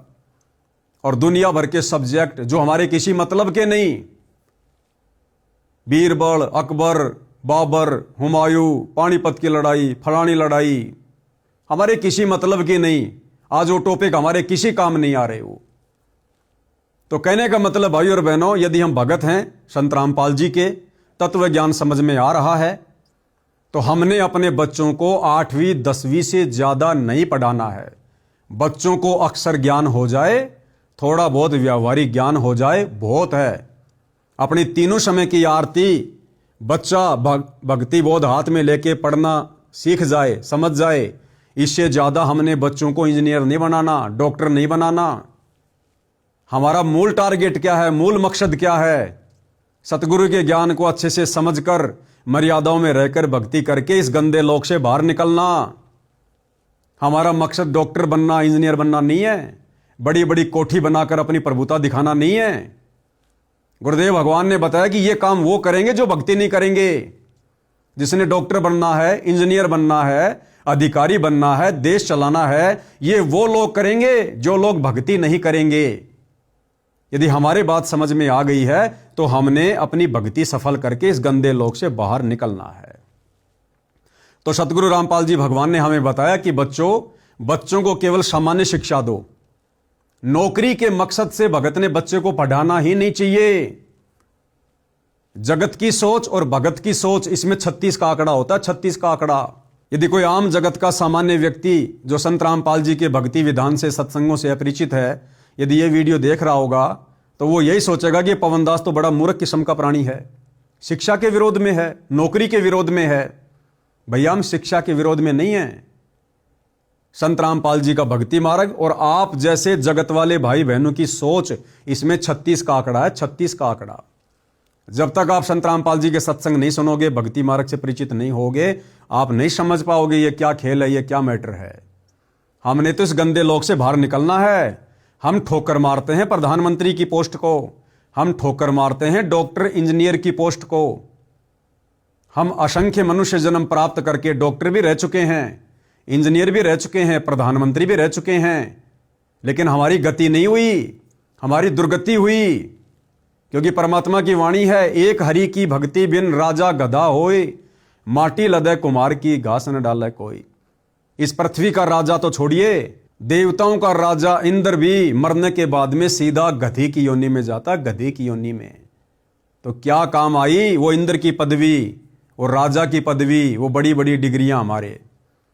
तो भाई और बहनों, आप और हमने इस पचड़े में बिल्कुल नहीं पढ़ना है। और यदि कोई व्यक्ति पढ़ रहा है और साथ में सतगुरु रामपाल जी का भगत है और मर्यादा में रहकर भक्ति कर रहा है, तो भाई और बहनों, इस मर्यादित भक्ति के कारण सतगुरु रामपाल जी, यदि भगत के भाग्य में मृत्यु होनी है, एक्सीडेंट होना है, परमात्मा उसको भी टाल देगा। तो बताओ कौन सी शिक्षा ज्यादा महत्वपूर्ण है, ये रोजी रोटी वाली, नौकरी पेशे वाली शिक्षा या सतगुरु रामपाल जी की भक्ति वाली आध्यात्मिक शिक्षा? तो आप और हमने तो सतगुरु रामपाल जी वाली आध्यात्मिक शिक्षा को ज्यादा महत्व देना है। अब रामचंद्र यादव के दोनों बच्चे या अन्य बहुत सारे भगत भाई बहन होंगे जो सतगुरु रामपाल जी के भक्ति मार्ग को अच्छे से ना समझकर अपने बच्चों को किताबी कीड़ा बना के रखे हैं। दिन रात उनको कहते हैं पढ़ो पढ़ो पढ़ो, अच्छे नंबर लाओ, नौकरी लगो, नौकरी लगो। अब विचार करो भाई और बहनों, हमने करवाना क्या चाहिए था बच्चों से, हम करवा क्या रहे हैं। ये लास्ट का समय चल रहा है। सतगुरु रामपाल जी ज्यादा दिन के मेहमान नहीं है इस पृथ्वी लोक में। और जिस दिन सतगुरु रामपाल जी के पावन चरण कमल इस पृथ्वी लोक से चले जाएंगे, यानी जिस दिन सतगुरु रामपाल जी लीला समाप्त करके सतलोक चले जाएंगे, उसी दिन से मोक्ष मार्ग बंद, केवल भक्ति मार्ग चलेगा। हजारों साल मनुष्य जन्म प्राप्त करते रहो, भक्ति करते रहो, सुख प्राप्त करते रहो, मोक्ष नहीं मिलेगा। अगर सतलोक जाना है, पूर्ण मोक्ष प्राप्त करना है, तो सतगुरु रामपाल जी की भक्ति मर्यादा में रहकर इस कदर अपने गुरु को प्रसन्न करो कि धरती पर रहते सहते गुरु तुम्हें सतलोक भेज दे। अन्यथा सतगुरु के सतलोक जाने के बाद मोक्ष की उम्मीद मत करना। तो इस ज्ञान को आधार बनाकर हमने बच्चों को क्या शिक्षा दिलवानी थी? आध्यात्मिक शिक्षा। आज उन भगत भाई बहनों के बच्चे, जिन बच्चों को रोजी रोटी के मकसद से, नौकरी के मकसद से वो पढ़ा रहे हैं, बड़ी बड़ी स्कूलों में बड़ी बड़ी कोचिंग करवा रहे हैं, महंगी महंगी फीस दे रहे हैं। अब विचार करो भाई और बहनों, बच्चे क्या पढ़ रहे हैं? बच्चे क्या पढ़ रहे हैं वहां? 10-10, 12-12 घंटे उन कागज के टुकड़ों में अपनी आंखें काली कर रहे हैं। पानीपत की लड़ाई कब हुई, कुरुक्षेत्र की लड़ाई कब हुई, सोमनाथ का मंदिर किसने लूटा, अकबर कौन था, बीरबल कौन था, बाबर कौन था, कौन सी लड़ाई कौन से साल में लड़ी गई। अरे हमारे क्या काम आएंगी ये चीजें? 10-12 घंटे उन फालतू के टॉपिक के ऊपर हम अपने बच्चों का अनमोल समय और एक एक बेशकीमती श्वासें बर्बाद करवा रहे हैं। वो समय हमने परमात्मा की भक्ति में लगवाना है, परमात्मा की भक्ति में। आज आप अपने बच्चों को कह रहे हो बच्चों पढ़ो पढ़ो, और जितना ज्यादा बच्चे उन कागज के टुकड़ों में आंखें काली कर रहे हैं, आप बड़े प्रसन्न होते हैं। मेरा बेटा रोजाना 10 घंटे पढ़ता है, रात को जब आंख खुल जाती है तुरंत पढ़ने में लग जाता है। और भक्ति आप अपने बच्चे से 1 घंटे भी ढंग से नहीं करवा रहे, 1 घंटे भी, तो आप भी परमात्मा के दोषी बन रहे हैं। तो वही गलती यहां रामचंद्र जी ने की और हमने शिक्षा ये लेनी है भाई और बहनों, हमने ये गलती नहीं करनी है। साध संगति से जुड़े सत्सेवक भाई बहन यदि अपने बच्चों को महंगे महंगी स्कूल में पढ़ा रहे हैं, यदि महंगी महंगी फीस भर रहे हैं, यदि नौकरी के मकसद से पढ़ा रहे हैं, तो भाई और बहनों आप सतगुरु रामपाल जी के भगत की श्रेणी में अभी तक नहीं हैं। अभी तक आपको सतगुरु रामपाल जी का ज्ञान समझ में नहीं आया है। जो पैसा हम व्यर्थ में एक नौकरी के मकसद से महंगी महंगी फीस भरने में व्यर्थ में गवा रहे हैं, अरे 10वां अंश अपने गुरु को दान करते समय तो हमारी जो है खोपड़ी में खुजली शुरू हो जाती है, और वहां लाखों रुपया साल का महीने का हम बर्बाद कर रहे हैं, जिस नौकरी की कोई गारंटी भी नहीं है। और सतगुरु कहते हैं बच्चों 1 रुपया दोगे 1000 गुना देगा परमात्मा, 1000 गुना करके। इसका मतलब अभी हम ज्ञान से पूर्णतया परिचित नहीं हैं। तो सत्सेवक भाई बहन इस बात का विशेष तौर पर ध्यान रखे, क्योंकि भाई और बहनों मैं पवन दास उतना ही बोलता हूं, वही बोलता हूं जो मेरे गुरुदेव के विधान में है और जिन बातों पर मैं पहले अमल करता हूं। मैंने अपने बड़े लड़के को केवल 10वीं तक पढ़ाया, छोटे लड़के को केवल 7वीं तक पढ़ाया, और मेरे भाई के 2 बच्चे मेरे साथ में रहते हैं। उनकी माताजी की मृत्यु के बाद दोनों बच्चे मुश्किल से 2री या 3री, बस इससे ज्यादा स्कूल में नहीं गए, और अच्छे से पढ़ते हैं, नित्य नियम करते हैं, कोई दिक्कत नहीं है। 12वीं कक्षा का बच्चा भी इतनी अच्छी हिंदी नहीं पढ़ता होगा जितनी अच्छी हिंदी बच्चे मेरे भाई के लड़के जो परमात्मा के भगत हैं, एक लड़का एक लड़की जो वर्तमान में पढ़ रहे हैं और परमात्मा की भक्ति कर रहे हैं, उन कागज के टुकड़ों में स्कूल कॉलेज में जाकर अपनी आंखें खराब नहीं कर रहे।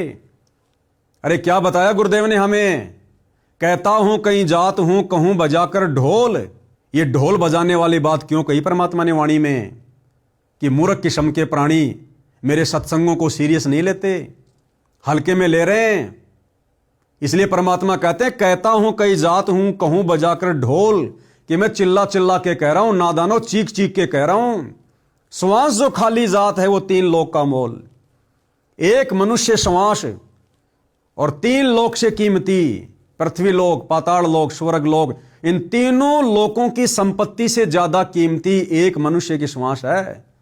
अब सोचिए आप अपने बच्चों को उस नौकरी के लालच में आप कहां लेकर जा रहे हैं, कितना समय और श्वासें बर्बाद करवा रहे हैं। ये समय और श्वासें क्यों दिए थे परमात्मा ने? भक्ति के लिए। आगे चल के रोना पड़ेगा, पछताना पड़ेगा, गया हुआ समय फिर कभी लौट कर वापस नहीं आता। तो यह गलती भाई और बहनों साथ संगति से जुड़े भगत भाई बहनों ने बिल्कुल भी नहीं करनी है। 8वीं 10वीं से ज्यादा बच्चों को मत पढ़ाओ, नौकरी का मकसद अपने दिलो दिमाग से निकाल दो। आने वाले समय में नौकरियां नहीं है, ये तुम्हारी व्यर्थ की पढ़ाई व्यर्थ में जाएगी। ये तुम्हारी डिग्रियां जो आज तुम लेके खुश हो रहे हो, प्रसन्न हो रहे हो, ये डिग्रियां तुम लोगों ने आग के हवाले करनी पड़ेंगी, जलानी पड़ेंगी, फाड़नी पड़ेगी। आने वाला समय युग परिवर्तन 2028 के बाद संत रामपाल जी का है, और संत रामपाल जी के साम्राज्य में, संत रामपाल जी के भक्ति मार्ग में जब पूरे विश्व में केवल उन्हीं का साम्राज्य होगा, तो संत रामपाल जी के साम्राज्य में नौकरियां ये कागज की डिग्रियां देखकर, ये MA, BA, B.Ed, PhD की डिग्रियां देखकर नहीं मिलेंगी। सेवा मिलेगी भगत का आचरण देखकर, भगत का व्यवहार देखकर, भगत की मर्यादा देखकर, भगत का भक्ति धन देखकर। तो भैया आंखें खोलो। दास पहले भी 2-4 वीडियो बना चुका है इस फर्जी शिक्षा के ऊपर। ये जितनी आवश्यकता थी परमात्मा ने हमें दिलवा दी, और जितनी आवश्यकता है बच्चों को उतनी दिलाओ, ज्यादा आध्यात्मिक शिक्षा दिलवाओ। तो जो गलती यहां रामचंद्र जी कर रहे हैं, जिन बच्चों को पढ़ाने के चक्कर में उन्होंने अपनी गाड़ियां बेचनी पड़ी, और आज वो रामचंद्र अपने बच्चों की ढंग से फीस भी नहीं भर पाता होगा, क्योंकि इन्हीं सब बातों को लेकर कि सामान्य परिवार से है, काम धंधा इतना अच्छा है नहीं, बच्चे पढ़ रहे हैं दिल्ली में, रहने का, खाने का, लाखों का खर्चा लाए कहां से, उधार कोई कितने दिन देगा। तो इन्हीं सब बातों को लेकर धीरे धीरे मानसिक संतुलन बिगड़ना शुरू हो गया। ऊपर से साथ संगति छोड़ दी, गुरु को परमात्मा नहीं मानता, और अंत में क्या हुआ, काल का दाव लग गया। मेंटली डिस्टर्ब, लोगों को फोन पे धमकियां देने लगा, गालियां देने लगा। जबकि भाई और बहनों, रामचंद्र यादव तो भगत है। अरे इस प्रकार से गालियां तो कोई आम समाज का व्यक्ति भी नहीं देता। वही व्यक्ति दे सकता है जो या तो मेंटली डिस्टर्ब हो, या बहुत बड़ा कोई बदमाश हो, कोई गैंगस्टर हो, जिसका कोई शवारत हो, जिसका यह धंधा हो लोगों को डरा के धमका के अपना पेट भरना। तो रामचंद्र यादव जी किस कैटेगरी के इंसान हैं आप जी देख सकते हैं। इन्हीं बच्चों की मोटी मोटी फीस भरने के चलते, व्यर्थ में, बिना ज्ञान के, और धीरे धीरे मेंटली डिस्टर्ब, और संत रामपाल जी का भगत होने के बावजूद भगत के मुख से तो सत साहिब निकलना चाहिए, जयबंदी छोड़ के निकलनी चाहिए। परमात्मा कहते हैं जग में बैरी कोई नहीं, जो मन शीतल होए, या आपा को डार दे, दया करे सब कोई। परमात्मा तो हमें यह शिक्षा देते हैं। फिर ये गाली निकालने की आदत कहां से लगी? क्योंकि गुरुदेव की मर्यादा में नहीं है ना। बच्चों को नौकरी के मकसद से पढ़ाना, इतना ज्यादा पैसा खर्च करना, व्यर्थ करना, तो सतगुरु फिर भगत के ऊपर दया नहीं बख्शता। और उसी के चलते मेंटली डिस्टर्ब, और फिर लोगों को गालियां निकालना, और उन्हीं गालियों को निकालने के चलते मर्यादा टूटना।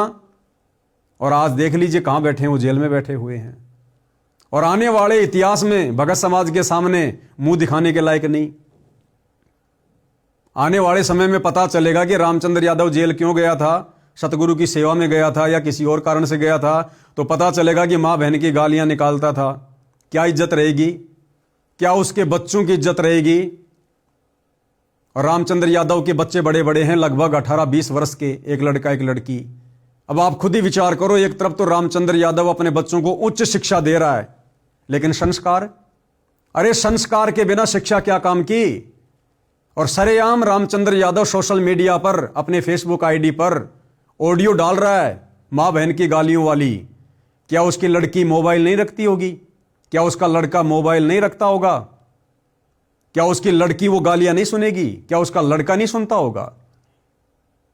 तो शिक्षा दे रहे हो लेकिन संस्कार नहीं दे रहे, क्या फायदा फिर उस शिक्षा का? तो यहां पर भाई और बहनों, टोटल जो ये दाव लगा है काल का, क्यों लगा है? सतगुरु की मर्यादाओं में ना रहने के कारण, सतगुरु के ज्ञान को अच्छे से ना समझकर, और इस भक्ति मार्ग पर अपनी मनमानियां करने के चलते। तो भाई सत्सेवक भाई बहनों ने बिल्कुल भी भूलकर भी ऐसी गलती नहीं करनी है। इस प्रकार की घटनाओं के माध्यम से केवल हमने शिक्षा लेनी है, शिक्षा, केवल शिक्षा। इसके 2 बच्चे हैं जो दिल्ली में पढ़ते हैं, बताते हैं कि पहले इसके पास 3 गाड़ियां थी। देखो क्या लिख रहा है, पहले इसके पास 3 गाड़ियां थी जो इसने बेच दी। क्यों बेच दी भाई? केवल बच्चों को पढ़ाने के लिए, केवल बच्चों को पढ़ाने के लिए, शिक्षा दिलाने के लिए। जिस शिक्षा में यह कन्फर्म नहीं है कि नौकरी लगेगी, जिस शिक्षा में यह कन्फर्म नहीं है कि बच्चा कितनी लंबी उम्र जिएगा। अरे भविष्य का पता है क्या? 1 सेकंड का नहीं पता आगे का। फिर क्यों हम व्यर्थ में बच्चों का दिमाग खराब कर रहे हैं? बच्चों को क्या पता अपने भविष्य का? लेकिन माता पिता ने भगत होने के बावजूद उनको बताना चाहिए, समझाना चाहिए। आज ये जो समय है, जो ये बचपन का समय है, बचपन में हम बच्चे को जिस रंग में रंग देंगे वो रंगा जाएगा। और बचपन में बच्चे के ऊपर भक्ति का जो रंग चढ़ता है वो बाद में नहीं चढ़ता। तो आज तो रामचंद्र जैसे भगत अपने बच्चों को रोजी रोटी के चक्कर में, नौकरी के चक्कर में भक्ति से दूर करके, हालांकि नाम भी दिलवा रखा है, लेकिन वो नाम किस काम का, जिस नाम से ज्यादा वो फालतू के, वो कागजी, वो कीड़े बने हुए हैं। तो आज रामचंद्र यादव जैसे लोग अपने बच्चों को पढ़ाई लिखाई में ज्यादा धकेल रहे हैं, और बच्चे उसी रंग में रंगे जा रहे हैं। और 20-25 साल के होने के बाद जब रामचंद्र यादव जैसे भगत कहेंगे कि बच्चों भक्ति करो, परमात्मा आया हुआ है, मोक्ष करवाना है, उस समय वो बच्चे अपने माता पिता की एक भी नहीं सुनेंगे, एक भी। क्योंकि आपने बचपन से उनको भक्ति के रंग में नहीं बल्कि उल्टे रंग में रंग दिया। तो कितना बड़ा धोखा भाई और बहनों यह काल हमारे साथ में कर रहा है। तो 3-3 गाड़ियां थी इनके पास में, वो गाड़ियां भी इन्होंने बच्चों की फीस भरने के चक्कर में बेच दी। और अब देखो भाई और बहनों, अब रामचंद्र यादव जी जेल चले गए, जल्दी आ जाते हैं, बहुत अच्छी बात है। यदि समय लग गया तो बच्चों की फीस कौन भरेगा? कौन भरेगा बताइए? या तो रामचंद्र यादव के जो घर से हैं, जो बहन जी हैं, या तो अपना सोना बेचो, चांदी बेचो, या उनका जो मकान है वो मकान बेचो। अगर रामचंद्र यादव साल 6 महीने जेल में रह जाते हैं, सपोज करो, उधर बच्चों को तो फीस चाहिएगी ना, बच्चों को तो रहने खाने का खर्चा चाहिएगा ना, वो बेचारी अकेली औरत कहां से लाएगी? भक्ति में आने के बाद रिश्तेदार हमारा कोई सहयोग जो है वो करते नहीं है। भगत समाज में लोग आपको पसंद करते नहीं, क्योंकि आपने सबको मां बहन की गालियां दे रखी हैं। अब वो अकेली औरत इतना खर्चा कहां से उठाएगी? या तो मकान बेचो या अपने जेवरात बेचो, तो क्या फायदा इस शिक्षा का? तो भाई और बहनों, आप और हमने शिक्षा लेकर आगे बढ़ना है। तो पहले 3-3 गाड़ियां थी, वो गाड़ियां इन्होंने बेच दी। अब ई रिक्शा ही कमाई का एकमात्र जरिया है। यूपी में मामले दर्ज हैं। उनको धमकाया जिन्होंने रामपाल का साथ नहीं दिया।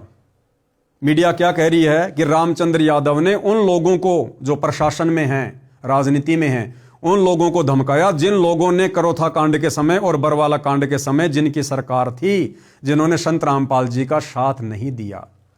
भाई दे ना दें, जबरदस्ती साथ थोड़े दिलवाएंगे। ये भक्ति मार्ग है, सबके अपने अपने संस्कार काम करते हैं। हम इस प्रकार से लोगों को गालियां दे दे के संत रामपाल जी का समर्थन करवाएंगे क्या? ये कौन से नियम में लिखा भाई? कौन से भक्ति के ज्ञान में लिखा हुआ है? यदि कोई संत रामपाल जी का समर्थन ना करे, कोई संत रामपाल जी को सहयोग ना दे, तो हम लोगों को मां बहन की गालियां दे दे के और संत रामपाल जी का समर्थन करवाएंगे। टोटल परमात्मा के भक्ति और ज्ञान के विपरीत क्रिया। जज्जर पुलिस की पकड़ में आने के बाद आरोपी रामचंद्र यादव ने पुलिस को बताया कि उसने बादली विधायक कुलदीप समेत उन सभी अन्य प्रभावशाली नेताओं और विधायकों को धमकाने का काम किया जो दोहरा मुखौटा पहने हुए हैं। अरे राजनेता तो सदा से दोहरा मुखौटा पहनकर रहते हैं भाई, तुम्हें नहीं पता इस बात का? जब तुम्हें इतना भी नहीं पता तो फिर क्यों भक्ति कर रहे हो? इसीलिए तो संत रामपाल जी हमें राजनीति और राजनेताओं से दूरी बनाकर रहने की शिक्षा देते हैं कि ये किसी के नहीं होते, किसी के भी ये अपने स्वार्थ के होते हैं। राजनेता का हमेशा दोहरा मुखौटा ही होता है। जो दोहरा मुखौटा पहने हुए हैं, रामचंद्र ने कहा कि उन्होंने उन लोगों को धमकाया, चाहे वह कांग्रेस के हों चाहे बीजेपी से, जिन्होंने सही वक्त पर संत रामपाल का साथ नहीं दिया जब उन्हें जेल भेजा जा रहा था। भाई जब संत रामपाल जी के परिवार ने उनका साथ नहीं दिया, फिर बीजेपी के विधायकों से, कांग्रेस के विधायकों से आप जी क्या उम्मीद कर रहे हो? और संत रामपाल जी को आपने क्या समझ लिया? आपने क्या समझ रखा है संत रामपाल जी को? 2 कोटि का इंसान, 2 कोटि का जीव, मानुष, आम संत। राजनेताओं का समर्थन चाहिए उन्हें। फिर क्या समझा आपने उनकी लीला को, उनके ज्ञान को? अब राजनेताओं के भरोसे आप उनको जेल से निकलवाओगे, उनकी जमानत करवाओगे। उनकी जमानत करवाने के चक्कर में अब आपकी जमानत के लाले पड़ गए। अरे उनको बाहर निकलवाने के चक्कर में आप अंदर चले गए, क्योंकि आप संत रामपाल जी की मर्यादाओं के खिलाफ जा रहे हैं। तो भाई ऐसी गलती ना करो। आपने गुरु बनाया है, किसी ऐरे गहरे व्यक्ति को नहीं, परम शक्ति को, समर्थ को बनाया है। और संत रामपाल जी को जेल से बाहर आने के लिए किसी राजनेता के रहमो करम की जरूरत नहीं है। तो रामचंद्र जी, आपके भी वही विचार हैं जो संत रामपाल जी के परिवार के विचार हैं। संत रामपाल जी का परिवार भी उनको मानुष मानता है, हल्के में ले रहा है, उनको परमात्मा नहीं मानता, और गांव वालों का समर्थन ले लेके उनकी जमानत की उम्मीद कर रहा है। आप रामचंद्र भी वही कर रहे हैं कि राजनेताओं ने संत रामपाल जी का साथ नहीं दिया। तो भाई ये तो गुरु को मानुष मानना है। अब जो व्यक्ति गुरु को मानुष मानेगा तो गुरु का आशीर्वाद सिर से हट जाता है। उसके बाद फिर यही होता है जो हो रहा है। उन्होंने उन लोगों को धमकाया, चाहे वह कांग्रेस के हों चाहे बीजेपी से, जिन्होंने सही वक्त पर संत रामपाल का साथ नहीं दिया जब उन्हें जेल भेजा जा रहा था। तो भाई और बहनों, रामचंद्र जी ने क्या सोचा? और भी बहुत सारे न्यूज के माध्यम से, वीडियोज के माध्यम से न्यूज आई कि रामचंद्र जी ने कुलदीप वत्स को, बादली के विधायक को, इसलिए गालियां दी, बम से उड़ाने की धमकी दी कि आप ही लोगों की सरकार के समय, यानी कांग्रेस सरकार के समय 2006 में करोथा कांड हुआ था, आप लोगों ने संत रामपाल जी का साथ क्यों नहीं दिया? तो भाई और बहनों, करोथा कांड हुआ 2006 में और आज 2026 में गालियां निकाली जा रही हैं कुलदीप जी को।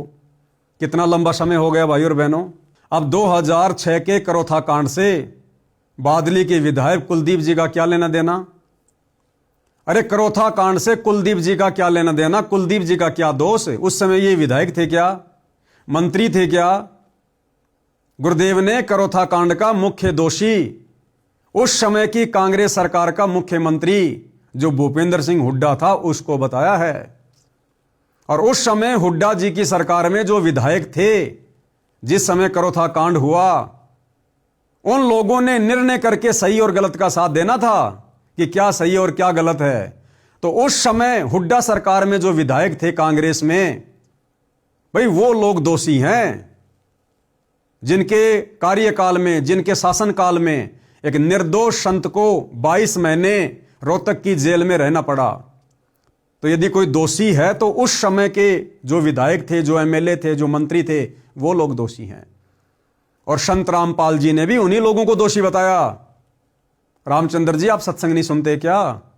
संत रामपाल जी ने भूपेंद्र सिंह हुड्डा को मुख्य दोषी बताया। एक छोटा सा सत्संग आपको सुना देता हूं, क्या कह रहे हैं गुरुदेव भगवान, सुनिए। हम आज भी यही प्रार्थना करते हैं कि एक बार सीबीआई से जांच करा दो। ये मुख्यमंत्री तक अंदर होंगे उस दिन, जिस दिन सीबीआई से जांच हो जाएगी।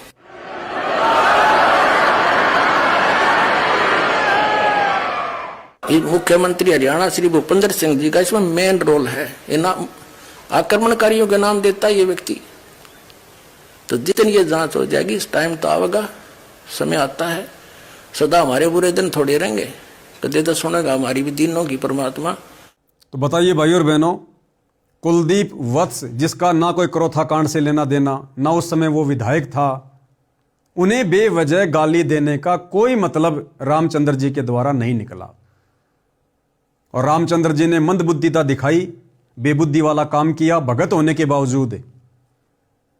और क्या हुआ? वही हुआ जो परमेश्वर अपनी वाणी में हमें बताते हैं, लेकिन हम मानते नहीं।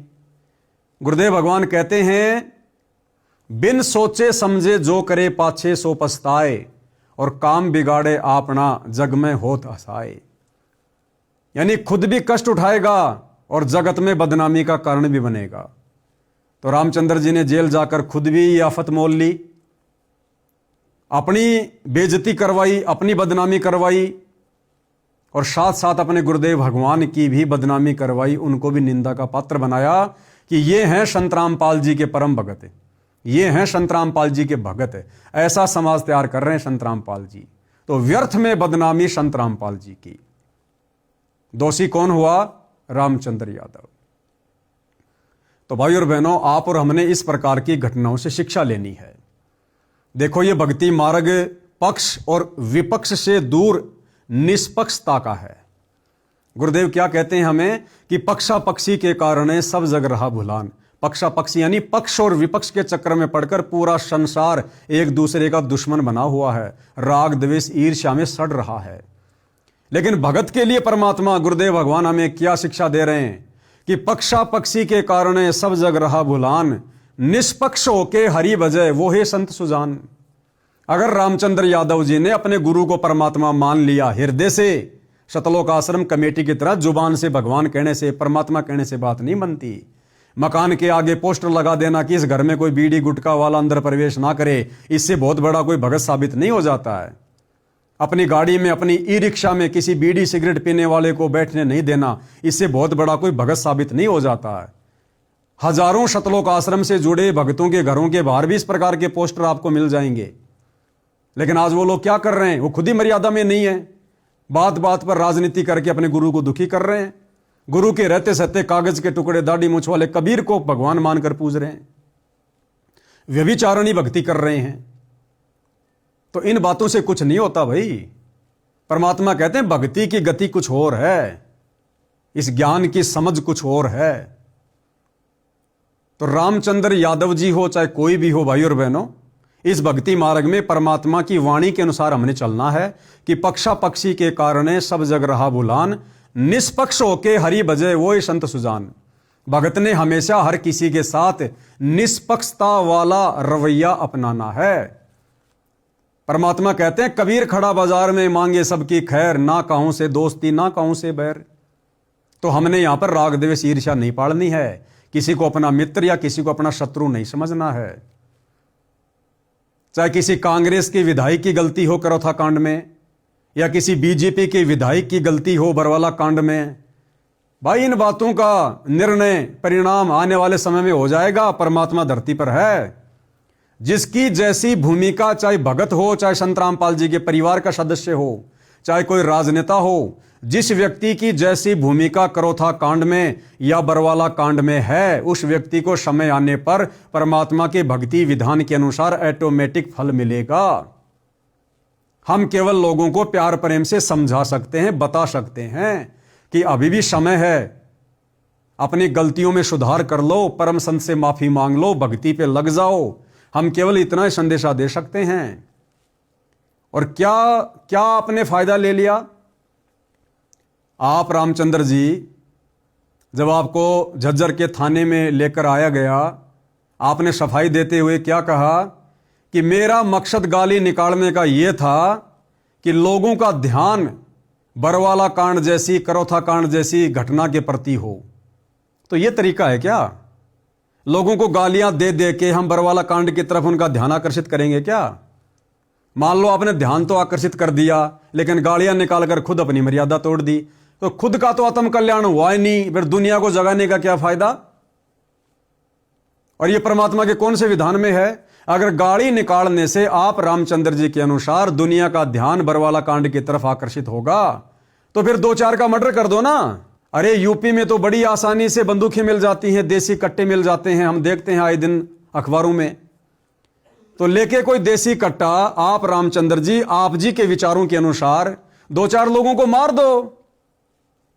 अगर गाली निकालने से लोगों का ध्यान बरवाला कांड की तरफ आकर्षित होगा, तो 2-4 का मर्डर कर देने से तो बहुत जल्दी आकर्षित होगा। लेकिन आपको भी अच्छे से पता है कि क्या करने से होगा और क्या करने से नहीं होगा। तो आपने जो भी कुछ किया रामचंद्र जी, ये आपने काल प्रेरणा से किया, क्योंकि आप जी मर्यादा में नहीं हैं। अभी भी समय है। हम साथ संगति से जुड़े भाई बहन आपसे प्रार्थना करेंगे, यदि ये वीडियो आपके परिवार वाले देख रहे हैं, तो जेल में जब वो आपकी मिलाई पर जाएं, तो आप जी को संदेशा दे सकते हैं, यदि उचित समझें तो। भाई हम मोक्ष प्राप्ति के लिए संत रामपाल जी से जुड़े हैं, दुनिया को डराने के लिए, धमकाने के लिए नहीं जुड़े। और ना ये तरीके संत रामपाल जी के भक्ति मार्ग में जायज़ हैं। तो विनती करेंगे अभी भी सतगुरु रामपाल जी से, अपने द्वारा किए गए भक्ति विरुद्ध कार्यों की हृदय से क्षमा याचना मांगे, और आगे से भाई एक भगत बनने की दिशा में 2 कदम आगे बढ़ाओ। भगत बनने की दिशा में अपने ऊपर दाग ना लगवाओ। इतिहास बन रहा है, इतिहास। और सतगुरु रामपाल जी इस प्रकार के कुकृत्यों से प्रसन्न नहीं होते। ये समर्थ हैं, सतगुरु हैं, अपने हिसाब से गए हैं। संत अगर जेल में गया है, अगर सामान्य संत है तो छोड़ दो, फिर क्यों भक्ति कर रहे हो? और तुम्हें लगता है कि मेरा गुरु भगवान है, तो जेल में जाने का फिर कोई मकसद होगा ना? अपने हिसाब से आएगा ना, फिर जो कार्य कर रहा है फिर अपने हिसाब से करेगा ना। फिर हम क्यों उनकी लीला में, उनके मिशन में बीच में टांग अड़ा रहे हैं? हम वो करें जितना उन्होंने हमें शिक्षा दी है, दीक्षा दी है, समझाया है। जिस अज्ञान और पाखंड को समाप्त करने के लिए गुरुदेव ने जो बीड़ा उठाया है, जो संघर्ष उन्होंने किया है, हम उनके पद चिन्हों पर चलते हुए वो कार्य करें, उनका ज्ञान प्रचार करें, भ्रमित भगत समाज को ज्ञान के आधार से सीधे रास्ते लाएं, समझाएं। हमने ये कार्य करना चाहिए। तो भाई और बहनों, ध्यान रखना, ये सतगुरु रामपाल जी का निष्पक्ष भक्ति मार्ग है। यहां सतगुरु रामपाल जी भी अपने उस भगत का साथ छोड़ देते हैं जो भगत उनकी मर्यादाओं से हटकर और इस भक्ति मार्ग पर चलने का जो प्रयास करेगा। तो किसी भी प्रकार से आप और हमने निकट भविष्य में गलतियां नहीं करनी है।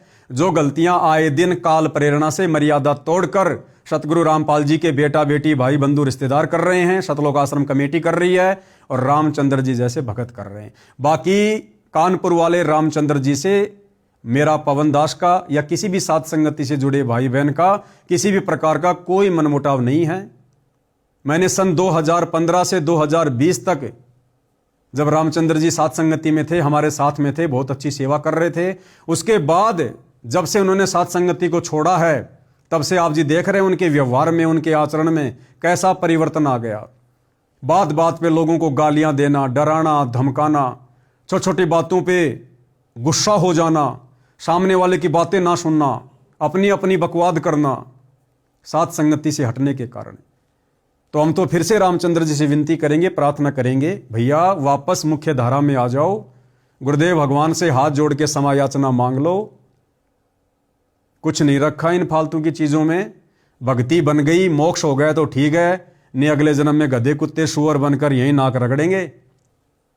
क्या लगा फिर हमारे हाथ में अगर सतगुरु नाराज हो गया तो भाई और बहनों, कहने और बताने को तो और भी बहुत सारी बातें हैं, लेकिन हम वीडियो को ज़्यादा लंबा नहीं लेंगे।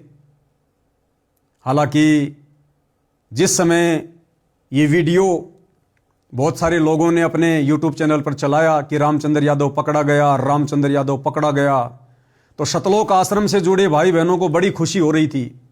कमेंट्स कर रहे थे, वेरी नाइस, बहुत अच्छा हुआ, बहुत अच्छा हुआ जो रामचंद्र यादव को, गुरुद्रोही को जेल में डाल दिया। अरे भैया, आप सतलोक आश्रम से जुड़े भक्तों को इस प्रकार के कमेंट्स, इस प्रकार की बातें शोभा नहीं देती। वो जो भी है, जैसा भी है तो तुम्हारा भगत भाई, और किसी के कर्मों का निर्णय करने वाले हम कौन हैं? हम केवल समझा सकते हैं, जैसे ये पवन दास वीडियो बना बना के समझाता है। भक्ति विरुद्ध कर्म करने वाले सतलोक आश्रम वालों को, संत रामपाल जी के परिवार वालों को, उस परिवार के पीछे अंधी होकर चल रही आप जैसी संगत को हम केवल समझा सकते हैं। भाई, हमें खुशी नहीं होनी चाहिए रामचंद्र जेल में चला जाए, या कल को कोई गुरुजी का परिवार का सदस्य चला जाए या मर जाए, तो हमने खुशी जाहिर नहीं करनी है। अगर हमने खुशी जाहिर की, हम परमात्मा के दोषी बनेंगे। हमने केवल समझाना है, परमात्मा के विधान में रहकर, मर्यादाओं में रहकर। बाकी जो जैसा कर्म करेगा समय आने पर अपना भोगेगा। तो रामचंद्र के जेल जाने से सतलोक आश्रम से जुड़े भाई बहनों को खुशी नहीं होनी चाहिए।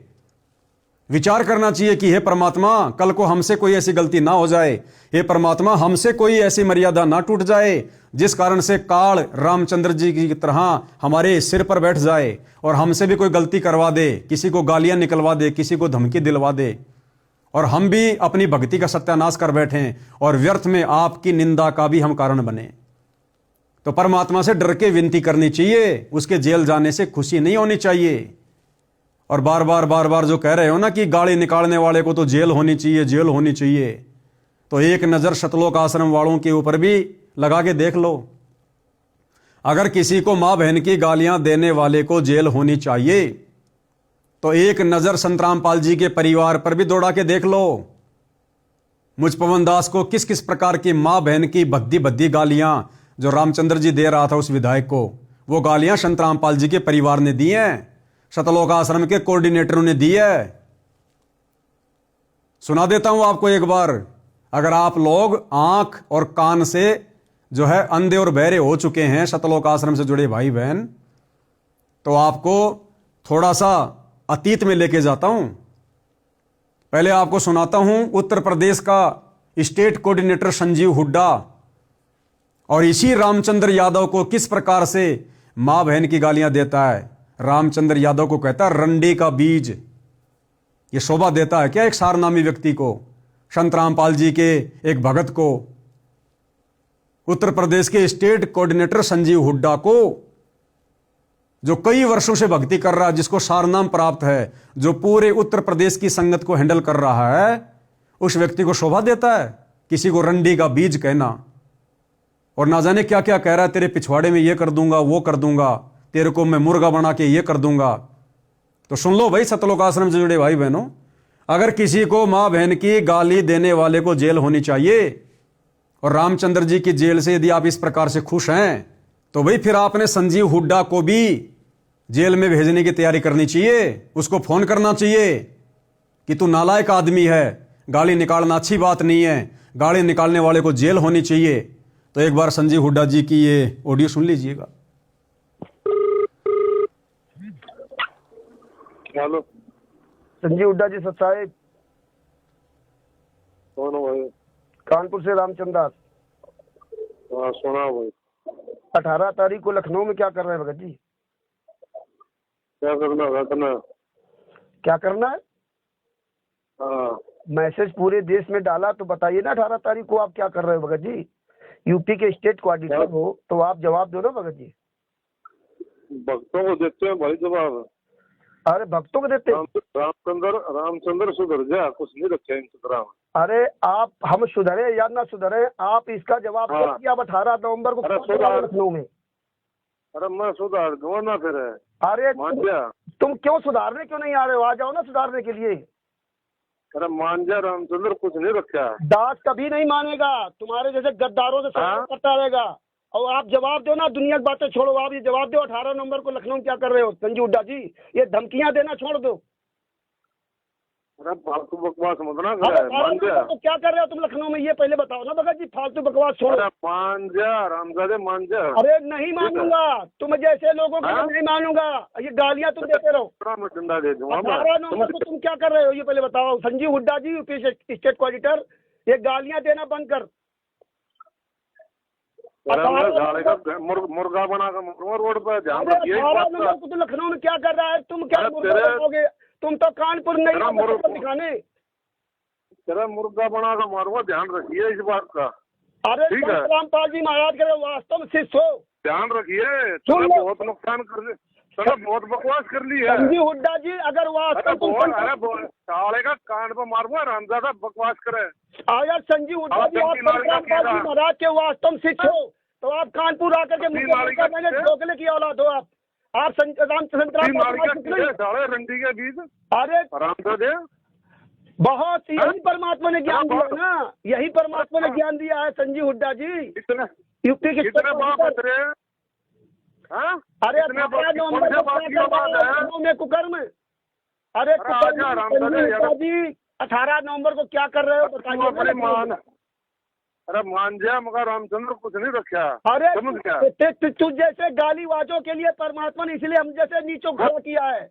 तुम वो जैसे तेरी माँ का कुकर्म लोग- के लिए वो पूरे तेरी- देश को लूट रहे हो। सुन, ओए वो तेरी माँ का लोग छतपाल बैठा, उसने उसका थड़ पाड़ दे।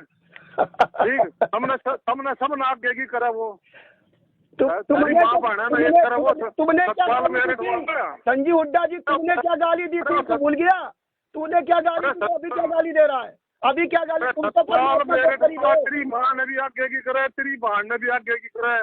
समझ गया? हाँ, तो और उसके नीचे जाकर लगा लो अपनी माँ ने। हाँ आराम जादो।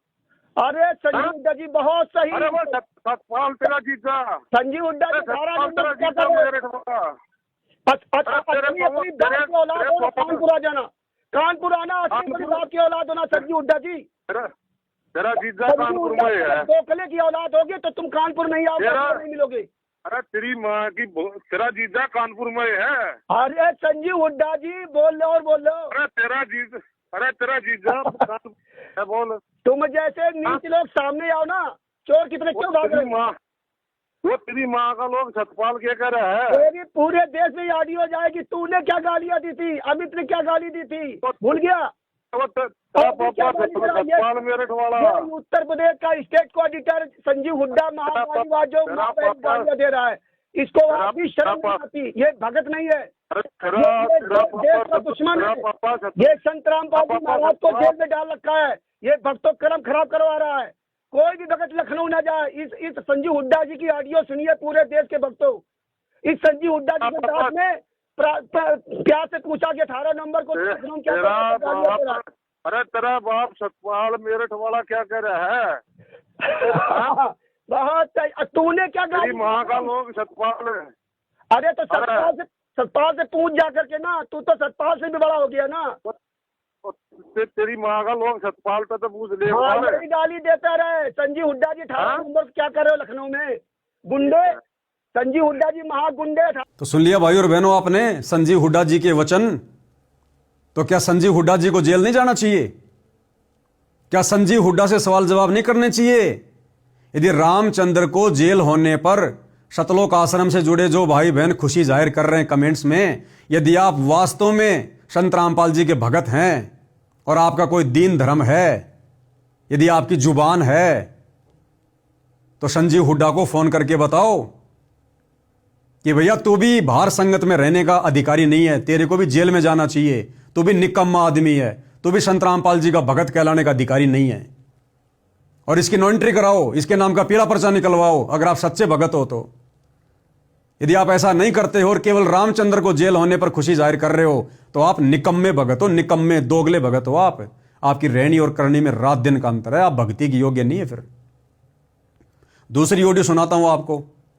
देशराज जो कि वर्ल्ड कोऑर्डिनेटर है, संत रामपाल जी की संगत में जितने भी कोऑर्डिनेटर हैं उन सबका सरदार वर्ल्ड कोऑर्डिनेटर देशराज मान, जो वर्तमान में उत्तर प्रदेश का श्यामली आश्रम संभाल रहा है, वो देशराज मुझ पवन दास को फोन करके धमकी देता है, गालियां देता है और कह रहा है मैं तेरी छोरी को, मैं तेरी लड़की को कोठे पे बैठा दूंगा।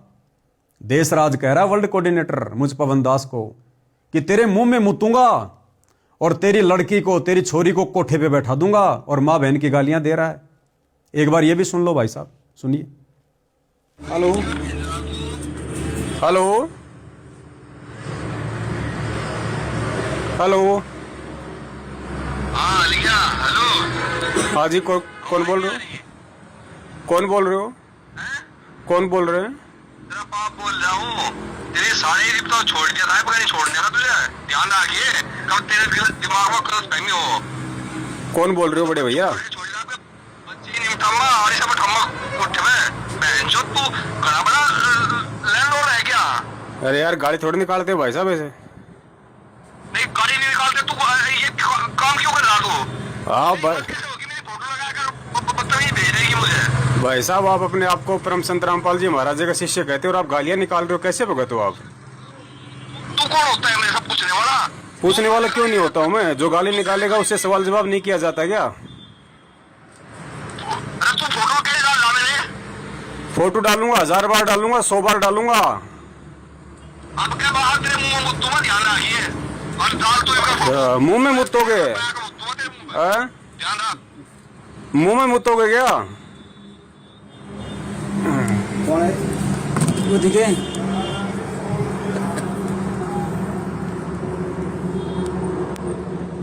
सत साहेब देवबंदी छोड़ गई। पुण्यात्माओं, ये है देशराज दिल्ली वाला, जिसने गद्दार बसंत सैनी के भाई सतीश सैनी के मोबाइल से दास से अभी इसने बातचीत की है।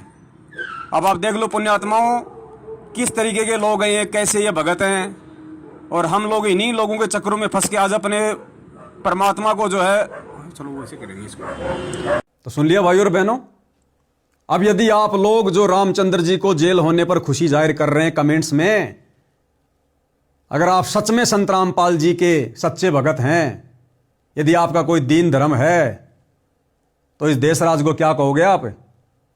है तुम्हारी हिम्मत इसको फोन करके बोलने की कि तू निकम्मा आदमी है, तू भी रामचंद्र जैसा ही है?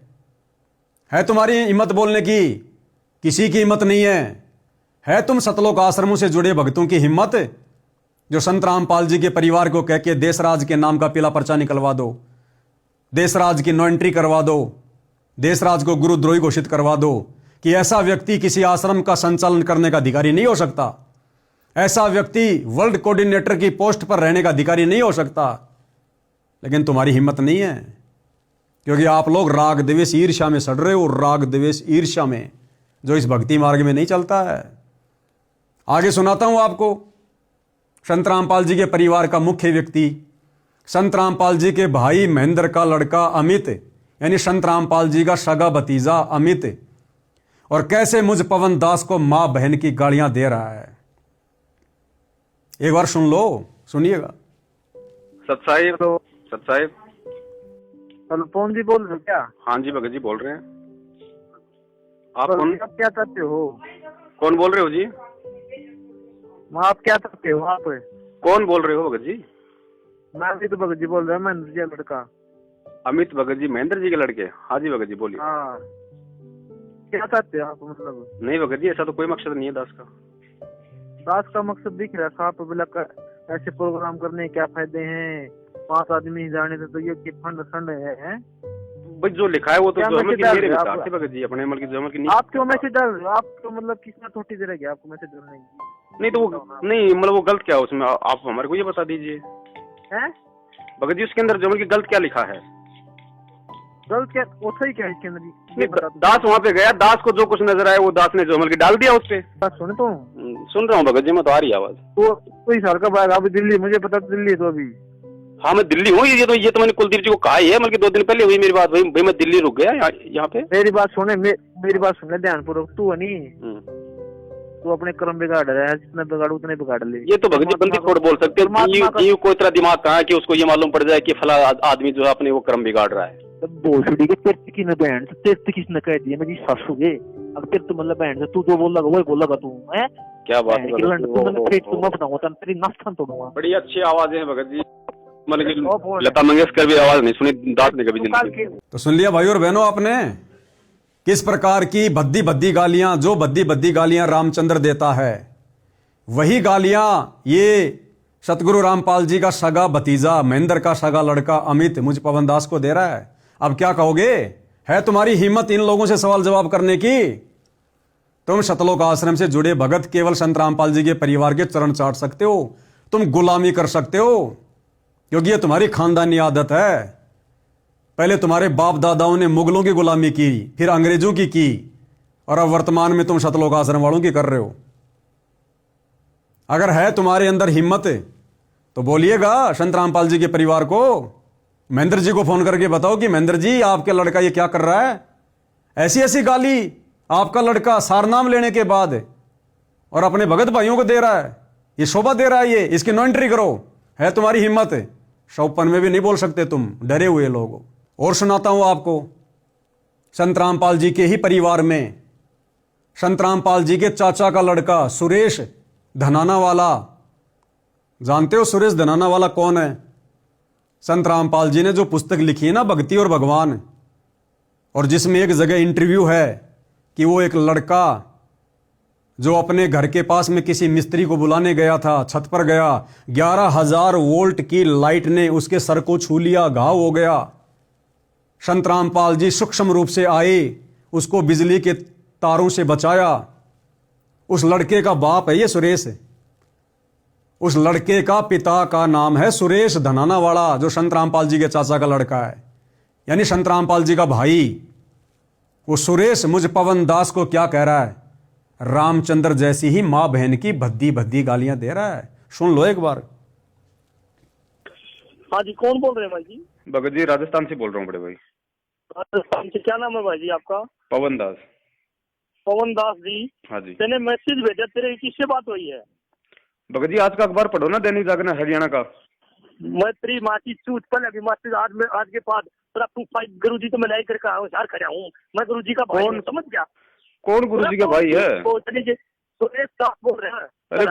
अरे कौन भाई है गुरु जी का? बड़े भाई हमने तो खाली एक नाम सुना था, कोई महेंद्र दास नाम का है।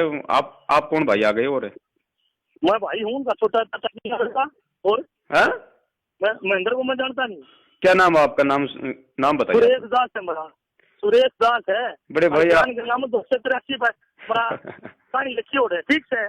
अच्छा, ये भ्रमित करने की सारे गाइड बोला तुम्हारे पास, ये भ्रमित करे तो किसका मैसेज आया? कौन का मंत्र का मैसेज आया? दूतिया पंथी। बड़े भाई हमने तो कभी सुना नहीं। अभी जैसे वो AP सिंह वकील जी तो बोल रहे हैं ये बात। गुरुद्रोही, मादर चौथ, गुरुद्रोही हो तुम। आपने गुरु जी को गुरुद्रोही कर रखा है। आज भी मैं मिलाई कर करे था 2 नंबर जेड़ा का खड़ा फूफाई मैसेज पढ़ा, मैंने फोन आया है, ठीक है? और आइंदा इन भ्रमित दासों को भ्रमित करने की हिम्मत ना करे, ठीक है? नहीं बड़े भाई देखो, ये सच्चाई है, सच्चाई तो हर संगत तक जानी चाहिए ना। क्या सच्चाई है? मैं मिलता है गुरु जी तो बोले। अरे बड़े भाई सच्चाई बताओगा? बड़े भाई हमें आप पे विश्वास नहीं है, हमें तो परमात्मा के ज्ञान पे विश्वास है। हम क्या माने आपकी बात? तो अच्छा मेरी कोई, मैं गुरु जी से बात करके मिलाई करके आया हूँ और 1000 भगत तेरे बोल। बड़े भाई आपकी बातों से तो लग रहा है कि बड़े भाई आपकी बातों से लग रहा है आप कोई बहुत बड़े कोई आर्य समाजी हो। आप मतलब भगत नहीं हो आप? अरे फिर तो कौन सा भगत है? तो गुरुद्रोही है। हाँ, ये आपके कहने से थोड़ी हो जाएगा बड़े भाई। तो सत्संग करके लाओ। आप कह दो कि मैं तो प्रधानमंत्री बन गया, मैं आपके कहने से मैं थोड़ी कोई PM बन जाऊंगा। बैतूल में पिटा था बेरा नहीं तेरा। अरे भगत जी सच्चाई के लिए तो भगत जी सच्चाई के लिए तो हमारे परमात्मा इतनी यातनाएं सहन कर रहे हैं। पूर्व आगे जानता हूँ मैं, जोटवाड़ा में रहेगा तेरा इसी जानता हूँ। बड़े भाई आप लोगों का जो ये षड्यंत्र है ना, ये ज्यादा दिन नहीं चलने वाला है, ज्यादा दिन नहीं चलेगा ये। ये आप लोगों के जो मुख से जो वर्ड निकल रहे हैं ना, इसका मतलब है आप लोग मतलब बहुत भयंकर मतलब परिस्थिति में और अपने आप को बचाने के लिए आर्य समाजियों से मिलकर सारा ये षड्यंत्र कर रहे हो आप। चल ठीक है, तूने तो कर लिया होगा ने, तूने तो बढ़िया कर दिया। हम तो कर रहे हैं मालिक की दया से, जैसे परमात्मा करवा रहे हैं ज्ञान आधार से। तू कर रहा तो गुरुद्रोही कर रखा, गुरु जी ने तेरे को गुरुद्रोही का नाम दर्जा देकर काट रखा नाम। चलो ठीक है बड़े भाई, और भी भाइयों के फोन आ रहे हैं, क्योंकि बहुत सारे भाइयों के फोन आ रहे हैं, सबको ये सच्चाई बतानी है। सब साहेब ये चीज चलने की जरूरत नहीं है, सच्चा है। तो सुन लिया भाई और बहनों, अरे दूसरों की जेल पर खुश होने से पहले शतलोक आश्रम वालों को भी जाके देख लिया करो, अपने कुकर्मों को भी देख लो। अब तुम्हारी हिम्मत है इन लोगों को कहने की, तुम 100 में भी नहीं कह सकते तुम। और जिनमें इतनी हिम्मत नहीं है वो मोक्ष क्या खाक प्राप्त करेगा। व्यर्थ में भक्ति कर रहे हो, व्यर्थ में भक्ति। ये दोगला रवैया, दोगला आचरण, ये संत को शोभा नहीं देता। ये दोहरा मुखौटा है, दोहरा मुखौटा। परमात्मा ने कबीर सागर में बताया कि मेरे भक्ति मार्ग में जो व्यक्ति पक्षपात करेगा, वो चाहे मेरे परिवार का हो, चाहे मेरे वचन का भगत हो, वो कभी भी मोक्ष प्राप्त नहीं करेगा। आप शतलोक आश्रम वाले, संत रामपाल जी के परिवार वाले और संत रामपाल जी के परिवार के चरण चाटने वाले लाखों भगत, आप सब दोहरा मुखौटा पहने हुए हैं। आप लोगों की करनी कथनी में रात दिन का अंतर है। करनी तज कथनी कथ है, अज्ञानी दिन रात, कुत्ते ज्यों भौंकत फिर सुनी सुनाई बात है। तो गाड़ियां अकेले रामचंद्र जी ने नहीं निकाली हैं। रामचंद्र जी ने तो अब 2 महीने से गाड़ियां निकाली हैं, जिनका हम लोग बिल्कुल समर्थन नहीं करते। लेकिन संत रामपाल जी के परिवार ने तो वर्षों पहले ऐसी रामचंद्र जी से भी भयंकर भयंकर गाड़ियां निकाल रखी हैं। तो इनके विषय में जरा सोच लेना, विचार कर लेना।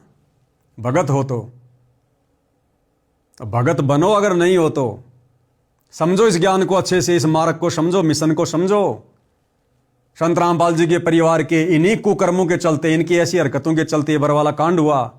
और संत रामपाल जी अब इस गंदगी को, अपने परिवार रूपी गंदगी को, कोऑर्डिनेटर रूपी गंदगी को, और संगत में जो गंदगी है जो उनके ज्ञान को नहीं समझ पाई, इस गंदगी को वो परमात्मा हिसार जेल में बैठकर इस अग्नि परीक्षा के समय में धीरे धीरे साफ कर रहा है। आप लोग ढूंढने से भी दिखाई नहीं दोगे आने वाले समय में इस भक्ति मार्ग पर, यदि समय रहते नहीं संभले और साध संगति से नहीं जुड़े तो भाई और बहनों, आज का ये वीडियो बनाने का मेरा मकसद था कि साध संगति से जुड़े भाई बहन इन घटिया लोगों की घटिया हरकतों को देखकर, वो चाहे संगत का आम भगत हो, चाहे संत रामपाल जी के कोई परिवार का कोई सदस्य हो, आप और हमने शिक्षा लेनी है। आप और हमने इन जैसी घटिया करतूतें काल प्रेरणा से नहीं करनी है। अपने गुरुदेव को नाराज होने का मौका नहीं देना है। और आम संगत वालों से प्रार्थना है, भाई संभल जाओ, सुधर जाओ, सत का साथ दो, साथ संगति से जुड़ जाओ, अन्यथा 2028 युग परिवर्तन का समय है। अनाज के दाने को तरस जाओगे।